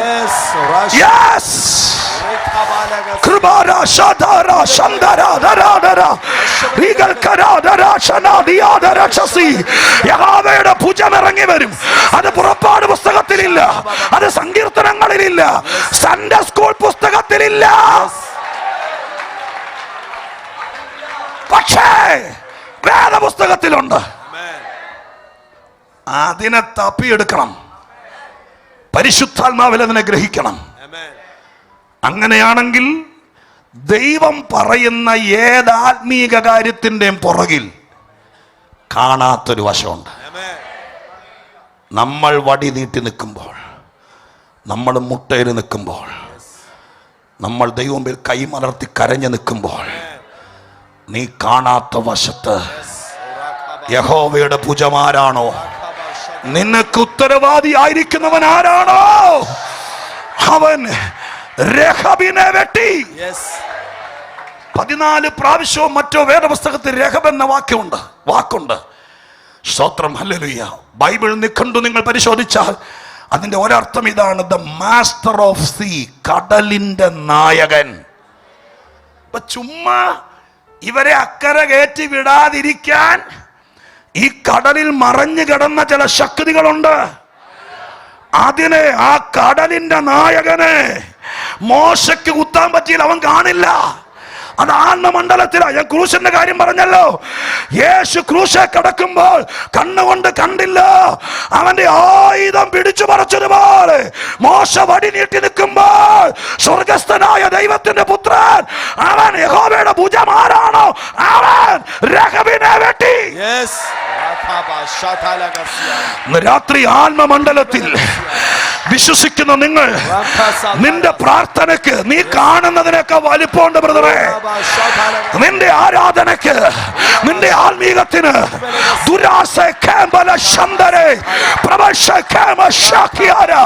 നിന്റെ ഓരോ സ്പിരിച്വൽ ആക്ഷനും വിചാരിക്കുന്നതിനേക്കാൾ മറ്റൊരു മേഖലയുണ്ട്. ഹല്ലേലൂയ, സ്തോത്രം. എനിക്ക് പഴയ നിയമത്തിലെ പിശാചിനെയും ക്രൂശിന് ശേഷമുള്ള പിശാചിനെയും നിങ്ങളുടെ മുമ്പിൽ ഒന്ന് കൊണ്ടുവന്ന് അവനെ ഒന്ന് പൊളിച്ച് കാട്ടിയിട്ട് വീട്ടിൽ പോകണമെന്ന് ആഗ്രഹം ഉണ്ടായിരുന്നു. പക്ഷെ അസാധാരണമായ സ്തോത്രം ആത്മീക പ്രകാശനം ഒക്കെ ആയതുകൊണ്ട്, നിങ്ങളത് സ്വീകരിച്ചതുകൊണ്ട് സമയം നമുക്ക് അനുവദനീയമായതിൽ അപ്പുറത്തേക്ക് പോകാൻ പറ്റത്തില്ലല്ലോ. പിശാചിനെ സ്തോത്രം യേശു ക്രൂശിൽ മരിക്കുന്നതിനേക്കാൾ മുമ്പ് എങ്ങനായിരുന്നു? ഒറ്റ വാക്യം വായിക്കുക. എൻ്റെ ഒരു കൊതി കൊണ്ട് നിങ്ങളുടെ മുഖത്തേക്ക് നോക്കുമ്പോൾ അത് പറയാതെ, അവനിട്ട് രണ്ടെണ്ണം പറയാതെ പോയാൽ സ്തോത്രം, അതുകൊണ്ട് ഒറ്റ വാക്യം. ക്രൂശിന് മുമ്പ് പിശാച്, ക്രൂശിന് ശേഷം പിശാച്. അത് മനസ്സിലാക്കാൻ നമുക്ക് രണ്ട് വാക്യം വായിച്ചാൽ മതി. ലൂക്കോസ് 11-ാമത്തെ അധ്യായത്തിൽ നിന്ന് 2 വാക്യം വായിക്കണം. ലൂക്കോസിന്റെ സുവിശേഷം 11-ാം അധ്യായത്തിലെ 2 വാക്യങ്ങൾ 21, 22 വായിച്ചാൽ മതി. 21, 22 വായിച്ചേ. 21, 22. ബലവാൻ ആയുധം ധരിച്ച് തന്റെ അരമന കാക്കുമ്പോൾ. ചോരണം. ഇതെല്ലാം ഇന്റർപ്രിട്ടേഷൻ വേണം കേട്ടോ. ചുമ്മാ വായിക്കുമ്പോൾ പിടികിട്ടിയാൽ, എത്ര വർഷം വായിച്ചാൽ പിടികിട്ടിയാൽ. നോക്കൂ, ആ കക്ഷികളെ നോക്കണം, അവിടുത്തെ ക്യാരക്ടർ നോക്കൂ. ബലവാൻ ആയുധം ധരിച്ച് തന്റെ അരമന കാക്കുമ്പോൾ അവന്റെ വസ്തുവക ഉറപ്പോടിയിരിക്കുന്നു. അടുത്ത വാക്യം. അവനിലും ബലവാനായവൻ വന്ന് അവനെ ജയിച്ചുവെങ്കിലോ അവൻ ആശ്രയിക്കുന്ന സർവായുധ വർഗം പിടിച്ചു പറിച്ചവന്റെ കൊള്ള പകുതി ചെയ്യുന്നു. ഇത് പറയാനുള്ള പശ്ചാത്തലമാണ് പറഞ്ഞത്. 2-3 മിനിറ്റ് കൊണ്ട് നിർത്താൻ കേട്ടോ. സ്തോത്രം. നിങ്ങൾക്ക് പ്രാർത്ഥിച്ചിട്ടേ പോകത്തുള്ളൂ. കേട്ടോണോ? യേശുക്രിസ്തു പറയാനുള്ള കാരണം യഹൂദന്മാർ പറയിപ്പിച്ചതാണ്. പറയാനുള്ള കാരണം, യേശു ഭൂതങ്ങളെ പുറത്താക്കാൻ തുടങ്ങി. ഭൂതങ്ങളെ പുറത്താക്കാൻ തുടങ്ങിയപ്പോൾ യഹൂദന്മാർക്കൊന്നും പിടികിട്ടുന്നില്ല. യേശുക്രിസ്തുവിന്റെ ശുശ്രൂഷയെ നമ്മൾ അങ്ങനെ പഠിക്കുമ്പോൾ 4 ലെവലിൽ പഠിക്കണം. 1, കർത്താവ് ആദ്യം രോഗികളെ സൗഖ്യമാക്കി. ദീനക്കാർ രോഗികളെ സൗഖ്യമാക്കി. കുറച്ച് നാൾ രോഗികളെ സൗഖ്യമാക്കി. കുറച്ച് കഴിഞ്ഞപ്പോൾ യേശു മനുഷ്യൻ്റെ ആവശ്യങ്ങളിൽ ഇടപെട്ട് അത്ഭുതങ്ങൾ ചെയ്യാൻ തുടങ്ങി. 5 അപ്പം കൊണ്ട് 5000 പേരെ വിശപ്പടക്കി. കാനാവിലെ കല്യാണ വീട്ടിൽ വെള്ളം വീഞ്ഞാക്കി. കാറ്റും തിരമാല അടക്കി. അങ്ങനെ മനുഷ്യൻ്റെ പ്രോബ്ലംസ് സോൾവ് ചെയ്യാൻ തുടങ്ങി കർത്താവിൻ്റെ ശുശ്രൂഷയിൽ. 3-ാമത്തെ മേഖലയാണ് യേശു ദുരാത്മാക്കളെ പുറത്താക്കാൻ തുടങ്ങി. 4-ാമത്തത് യേശു മരിച്ചവരെ ഉയർപ്പിക്കാൻ തുടങ്ങി. 4 ലെവലിലാണ് കർത്താവിൻ്റെ ശുശ്രൂഷയെ നമുക്കൊന്ന് ഡിവൈഡ് ചെയ്തിടുവാണെങ്കിൽ എടുക്കാൻ പറ്റുന്നത്. നമ്മുടെ ശുശ്രൂഷയൊക്കെ അങ്ങനെ, ശുശ്രൂഷയുള്ളവരെന്നും ഒരു ലെവലിൽ നിൽക്കരുത്. പ്രാർത്ഥിക്കണം, കയറി വരണം. സ്തോത്രം. ഒരു ലെവൽ. ഇതൊക്കെ കർത്താവ് നമുക്ക് മാതൃകയാണ്. അടുത്ത ലെവലിലേക്ക് വരണം. 2 വാക്ക് ഞാൻ പറയാം. സ്തോത്രം. ഭൂതങ്ങളെ പുറത്താക്കിയപ്പോൾ മത്തായി 8-ാം അധ്യായത്തിന്റെ 17-ാം വാക്യം വായിക്കണ്ട. അവിടെ എഴുതിയിരിക്കുന്ന ഇങ്ങനെയാണ്. 8:17. ഭൂതങ്ങളെ പുറത്താക്കാൻ തുടങ്ങിയപ്പോൾ ഒരു പ്രവചനം നിറവേറിയെന്ന് എഴുതിയിരിക്കുന്ന പ്രവചനം ഇതാണ്. യെശയ്യാവാണ് പ്രവചനം പ്രവചിച്ചിരിക്കുന്നത്. ആ പ്രവചനം ഇതാണ്: അവൻ അവരുടെ ബലഹീനതകളെ എടുക്കും എന്ന പ്രവചനം ഇതിനാൽ നിവൃത്തിയായി. ഏതിനാൽ? ഭൂതങ്ങളെ പുറത്താക്കിയപ്പോൾ. അതൊക്കെ 1 മണിക്കൂർ പറയേണ്ടതാ. പക്ഷെ ഞാൻ നിങ്ങളുടെ കയ്യിലേക്ക് അത്രയും കുടഞ്ഞിട്ടിട്ട് പോവുക. സ്തോത്രം. കേട്ടെ, യേശു ഭൂതങ്ങളെ, ദുരാത്മാക്കളെ പുറത്താക്കിയപ്പോൾ എന്ത് സംഭവിച്ചു? പണ്ട് യെശയ്യാവ് ഒരു പ്രവചനം പ്രവചിച്ചിരുന്നു. അവൻ വരുമ്പോൾ മനുഷ്യന്റെ ബലഹീനതകളെ എടുത്തു കളയും. ഭൂതവും പിശാചുമാണ് മനുഷ്യനെ ബലഹീനനാക്കുന്നത്. അതിന് ഏത് ടൈപ്പ് ബലഹീനതയാണ് എനിക്ക് വിശദീകരിക്കാൻ നേരമില്ല.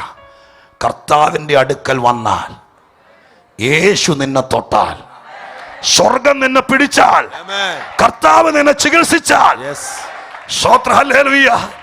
ഒരു ഡോക്ടറുടെ അടുക്ക കൊണ്ടുപോയി നമ്മൾ 5 ലക്ഷം രൂപ കൊടുത്ത് അനസ്തേഷ്യ തന്നിട്ട് വയറ്റിലെ മുഴയോ, ഞാൻ ഇച്ചിരി പച്ചയ്ക്ക് പറയുക, ആ മുഴ വന്ന സ്ഥലമോ പുള്ളി അങ്ങ് എടുത്തു കളയും. എന്നെ ബയോപ്സി ആയി, കുന്തായി, ഉടച്ചക്കറായി, പിന്നെ സ്തോത്രം മെനക്കാടായി, പിന്നെ നമ്മൾ തീർന്നത് വേണമെങ്കിൽ പറയാം. പക്ഷെ യേശുവിന്റെ അടുക്ക വന്നാൽ ഇതിന് കാരണക്കാരനായ ആ ബലഹീനതയുണ്ടല്ലോ, ആ ബലഹീനത, ഇതിന്റെ ഒറിജിൻ ആദ്യവിടത്തെ ഒരു ഡോക്ടറും പറിക്കുകയില്ല. അത് പറിക്കുന്നവൻ ലോകത്തിലുണ്ടെങ്കിൽ യേശുവേ ഉള്ളൂ. ആ പാപത്തിന്റെ, ശാപത്തിന്റെ, പിശാചിന്റെ ഡിപ്പോസിറ്റ് ആദാമ്യ വർഗത്തിൽ കിടക്കുന്നത് തേനീച്ച കൂട് പോലെ ഇടയ്ക്കിടയ്ക്ക് നിന്നെ നീ അല്ലാതാക്കുന്നത്. ഇന്ന് ഈ യോഗത്തിൽ ഇരിക്കുന്നവരോടും പറയാം, ഇതൊക്കെ ശരിയാണെങ്കിലും ഇടയ്ക്കിടയ്ക്ക് നിന്നെ ഒരു വല്ലാത്ത രീതിയിലാക്കുന്ന ആ ഒറിജിൻ ഉണ്ടല്ലോ, ആ ബലഹീനത, അതെന്റെ യേശു ഇന്ന് രാത്രി പറിച്ചു കളയണം.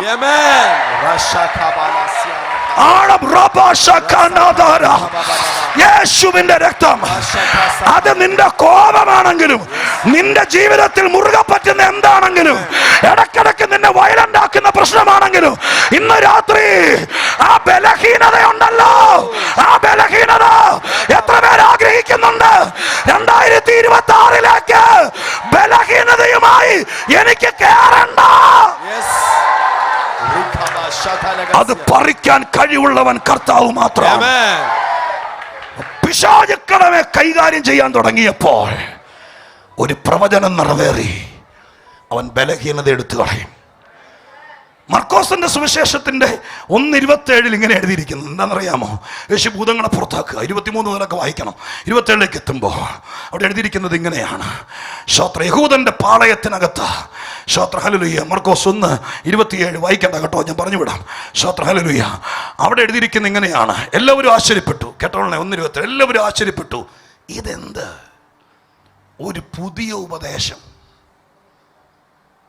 എന്താ അവിടെ നടന്നതെന്നറിയാം? യേശുവിടെ ബൈബിൾ ക്ലാസ് എടുത്തതല്ല, യേശുവിടെ ബോർഡ് എഴുതി പഠിപ്പിച്ചതല്ല. മുകളിലേക്ക് വായിച്ചാൽ അറിയാം. 23 മുതൽ വായിക്കണ്ട, അവിടെ വായിച്ചാൽ അറിയാം. അവനൊരു അശുദ്ധാത്മാവിനെ പുറത്താക്കി.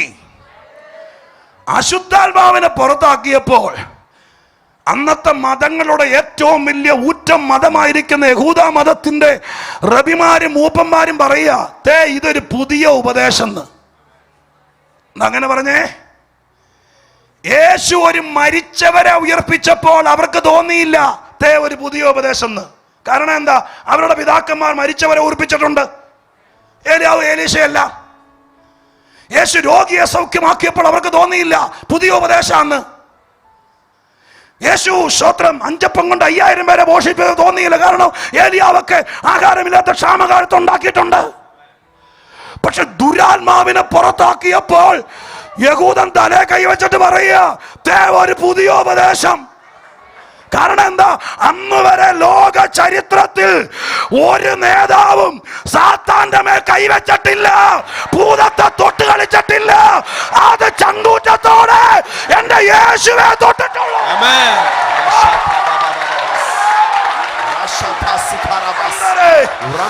ഈ രാത്രി സ്വർഗം പറയുന്നു, മനുഷ്യനെ ബലഹീനമാക്കിയ ആർക്കൊക്കെ എന്ത് തോന്നിയാലും ദുരാത്മാവിനെ തൊട്ടാൽ, പൈശാചിക മേഖലയെ തൊട്ടാൽ, അവിടെ നിന്നൊരു പുതിയ പദ്ധതി ആരംഭിക്കുക.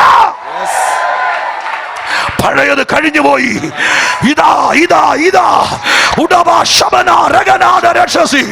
ലോകം പറയട്ടെ, മതങ്ങൾ പറയട്ടെ, യേശു ചില പൈശാചിക ദുരാത്മ വ്യാപാരങ്ങളെ തൊട്ടപ്പോൾ അവൻ പറഞ്ഞു, ഇതാ പുതിയ ഉപദേശം. ഹല്ലേലൂയ. The last വാക്ക് നമ്മൾ 11 വായിച്ചല്ലോ. 11 വായിച്ചത് ഇങ്ങനെയാണ്. 11-ാം അധ്യായത്തിന്, ലൂക്കോസിന്റെ സുവിശേഷം 11-ാം അധ്യായത്തിന്റെ 21, 22 വായിച്ചത് ഇങ്ങനെയാണ്. ബലവാൻ സ്തോത്രം ആയുധം ധരിച്ചുകൊണ്ട് തൻ്റെ അരമന കാക്കുമ്പോൾ, അല്ലേ, സ്തോത്രം, അവൻ്റെ വസ്തുവക ഉറപ്പോടിരിക്കുന്നു. ആരാണ് ഈ ബലവാൻ? ഇവിടെ പറയുന്ന ബലവാൻ പിശാചാണ്. ഞാൻ തെളിയിക്കാം, പേടിക്കണ്ട. സ്തോത്രം, പിശാചാണ്. ആ ബലവാനായ പിശാച് അന്നവൻ ആയുധം ധരിച്ചുകൊണ്ട് തൻ്റെ അരമന, ഏതാ പിശാചിന്റെ അരമന? ഈ ലോകമാണ് പിശാചിന്റെ അരമന. അതുകൊണ്ടാണ് യേശു പറഞ്ഞത്, ലോകത്തിന്റെ പ്രഭു വരുന്നു, പ്രഭുവിനാണ് അരമനയുള്ളത്. പിശാച് ആയുധം ധരിച്ചുകൊണ്ട് ഈ ലോകമാകുന്ന അരമന കാക്കുമ്പോൾ അവന്റെ വസ്തുവകയല്ല, അവന്റെ കസ്റ്റഡിയിൽ ഇരിക്കുക. ഇവിടെ കഴിച്ചുകൂട്ടിയ യാഗങ്ങൾ, കർമ്മങ്ങൾ, വഴിപാടുകൾ ഇതൊക്കെ ചെയ്തിട്ടും ചുമ്മാ കമ്പിത്തിരി കത്തിച്ച് വിട്ടോലേ ഉള്ളൂ. അവന്റെ അരമന അതുപോലെ ഇരുന്നു. ഒറ്റ മനുഷ്യൻ രക്ഷപ്പെട്ടില്ല. ശ്രോത്രം, അതിനകത്ത് പൂട്ടിക്കെട്ടിയിരുന്നവരൊക്കെ അങ്ങനെ തന്നെ ഇരുന്നു. എന്നാൽ അടുത്ത വാക്യം 22, അവനിലും ബലവാനായവൻ വന്നു. ആരാണ് അവനിലും ബലവാനായവൻ? അവനിലും ബലവാനായവൻ ഇന്ന് രാത്രി കൊട്ടാരക്കരക്കാർ അറിയട്ടെ, ഭാരതം അറിയട്ടെ, കേരളം അറിയട്ടെ. നിങ്ങൾ പറയുന്ന ആരേക്കാൾ ബലവാനായവൻ ഇവിടെ വന്നു. ഹല്ലേലൂയ. അവനിലും ബലവാൻ, ആർക്കെങ്കിലും ഇന്ന് രാത്രി തിരിച്ചു പോകുമ്പോൾ ഈ പിശാചിനെ കുറിച്ച് വലിയ സംഭവമാണ്, അവൻ വലിയ പുള്ളിയാണെന്നൊക്കെ ആരെങ്കിലും വീട്ടിൽ സഞ്ചിയും തൂക്കി വന്ന് പറഞ്ഞത് അത് ചില്ലിട്ട് നെഞ്ചത്തകച്ച് വെച്ചിട്ടുണ്ടെങ്കിൽ ഇന്നത് കേട്ടിട്ട് ഇനി അതും പറഞ്ഞോണ്ട് നടന്ന് നീ അനുഭവിക്കാൻ നിവർത്തിയുള്ളൂ. ഇന്ന് രാത്രി പറയണം, അവനിലും ബലവാനായവൻ വന്നു. അവൻ ആരാണെങ്കിലും അവൻ എത്ര ബലവാനാണെങ്കിലും അവനിലും ബലവാൻ അവനാണ് എന്റെ യേശു. അവനാണ് യേശു. അവൻ ഇവിടെ വന്നു. എന്നിട്ട് എന്ത് ചെയ്തു? അവനെ ജയിച്ചു. എങ്കിലും അവൻ ആശ്രയിച്ചിരുന്ന സർവായുധ വർഗം പിടിച്ചു പറിച്ചു. അവന്റെ അരമനക്കകത്ത് അവൻ തടഞ്ഞിട്ടിരുന്ന അവന്റെ കൊള്ളയായിരുന്നു ഞാനും നിങ്ങളും. അതിനെ മുഴുവൻ പുറത്തു കൊണ്ടുവന്നു. അത് സഭയ്ക്ക് കൊടുത്തു. ഓ, രാത്രി ദൈവത്തിന് ഞാൻ സ്തോത്രം ചെയ്യുന്നു. വചനത്തിന്റെ ആഴം നിങ്ങൾക്ക് പിടികിട്ടുന്നു. വെറുതെ നമ്മളൊരു പോളിസി പറയല്ല, വെറുതെ ഈ വഴിയോരത്ത് മൈക്ക് വെച്ച് കെട്ടി മതം പ്രചരിപ്പിക്കുകയല്ല. ഇവിടെ ചരിത്രത്തിൽ സംഭവിച്ചത് മാനവന് ഗുണമുള്ളത് അത് പറയാൻ കെട്ടിയ പന്തലാണിത്. അതിന് കീഴെ എനിക്ക് കിട്ടിയ അവസരം എന്റെ വീര്യം മുഴുവൻ എടുത്ത് പറയാ, യേശു ഇവിടെ വന്നു. ഹല്ലേലൂയ. അവന്റെ ആയുധം പിടിച്ചു മറച്ചു. അവന്റെ കൊള്ള പങ്കിട്ടു.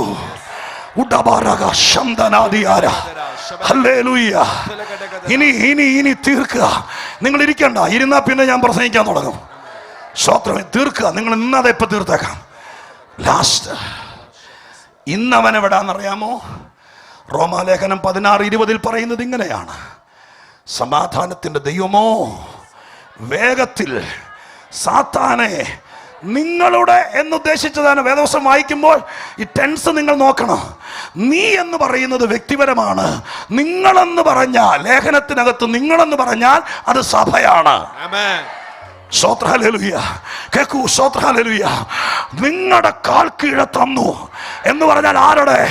ദൈവസഭയുടെ. ഞാനൊരു ദൈവവചന പ്രഭാഷകനായ പറയാം, കർത്താവിന്റെ രക്ഷ സ്വീകരിച്ചിട്ട് നീ ഒറ്റയ്ക്ക് നിൽക്കരുത്. സഭയുടെ കാൽ കീഴെയാണ് പിശാച് ചതയുന്നത്. നീ കർത്താവിന്റെ സഭയുടെ ഭാഗമാകണം. അതിന്റെ കീഴെ അവന് ജയമില്ല. കരമടിച്ച് ഒന്നോടെ ദൈവത്തിന് സ്തോത്രം ചെയ്യുക. ഇന്നലെ അവൻ വലിയ പുള്ളിയായിരിക്കാം,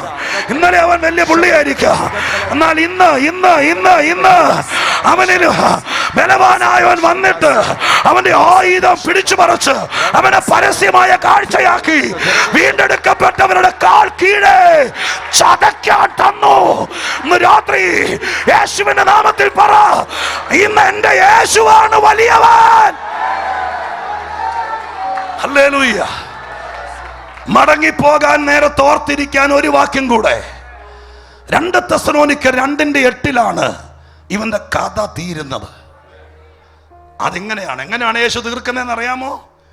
2 തെസ്സലോനിക്കർ 2:8 ആ വാക്യത്തിൽ പറഞ്ഞിരിക്കുന്നത് ഇങ്ങനെയാണ്: അപ്പോൾ അധർമ്മമൂർത്തി വെളിപ്പെട്ടു വരും. ആരാണ് അധർമ്മമൂർത്തി? സാക്ഷാൽ പിശാച്. അവന്റെ സകല സന്നിവേശം കൂടി ഒരുമിച്ച് രൂപത്തിൽ എതിർ ക്രിസ്തുവിന്റെ ഭരണത്തിന്റെ അവസാന സമയമാകുമ്പോഴേക്കും അത് വെളിപ്പെട്ടു വരും. അധർമ്മത്തിന്റെ മർമ്മം ഇപ്പോൾ വ്യാപരിക്കുന്നുണ്ട്, എന്നാൽ ആളത്വത്തിൽ വെളിപ്പെട്ടു വരും. ആളത്വത്തിൽ വെളിപ്പെട്ടു വരുമ്പോൾ കർത്താവായ യേശു പച്ചക്കെഴുതിയിരിക്കുക, കർത്താവായ യേശു തന്റെ വായിലെ ശ്വാസത്താൽ ഒടുക്കി തന്റെ പ്രത്യക്ഷതയുടെ പ്രഭാവത്താൽ നശിപ്പിക്കും. മനസ്സിലായോ? യേശുവിന്റെ നാമത്തിൽ ഇന്ന് രാത്രി ക്രൂശിലെ ജയാളി അവൻ ആരാന്ന് മനസ്സിലായോ? യഹൂദന്മാരെല്ലാരും കൂടി തല്ലിക്കൊന്ന് കുരിശ തൂക്കിയതല്ല, അതിന്റെ പുറകിൽ ഒരു ആത്മമണ്ഡലമുണ്ട്. അവനെ പരസ്യമായ കാഴ്ചയാക്കി. ലാസ്റ്റ് കർത്താവ് അവനെ തീർക്കുന്നത് എല്ലാം കൂടി വാരിയിട്ട് കത്തിച്ച് അതിനകത്തിട്ടല്ല. അധർമ്മത്തിന്റെ മൂർത്തി അവന്റെ ഹുങ്കാര പ്രതാപത്തിൽ വെളിപ്പെട്ടു വരുമ്പോൾ കർത്താവായ യേശു അവന്റെ വായിലെ ശ്വാസത്താൽ, ഇംഗ്ലീഷിൽ ഒരു ഊത്തിന്, ആ വായിലെ ശ്വാസത്താൽ അവനെ ഒടുക്കും. പിശാചിനെ എങ്ങാൻ കാണുവാണെങ്കിൽ പറയണം, എന്റെ കർത്താവിന് ഒരു ഊത്തിനില്ല. നീ ഒറ്റ ഊത്തിനില്ല. യേശുവിന്റെ നാമത്തിൽ ഒരു ഊത്തിനില്ല. നീ ഇന്ന് രാത്രി എന്റെ യേശു ക്രൂശിലെ ജയാളി ഇറങ്ങി വന്നിരിക്കുന്ന രാത്രിയാ.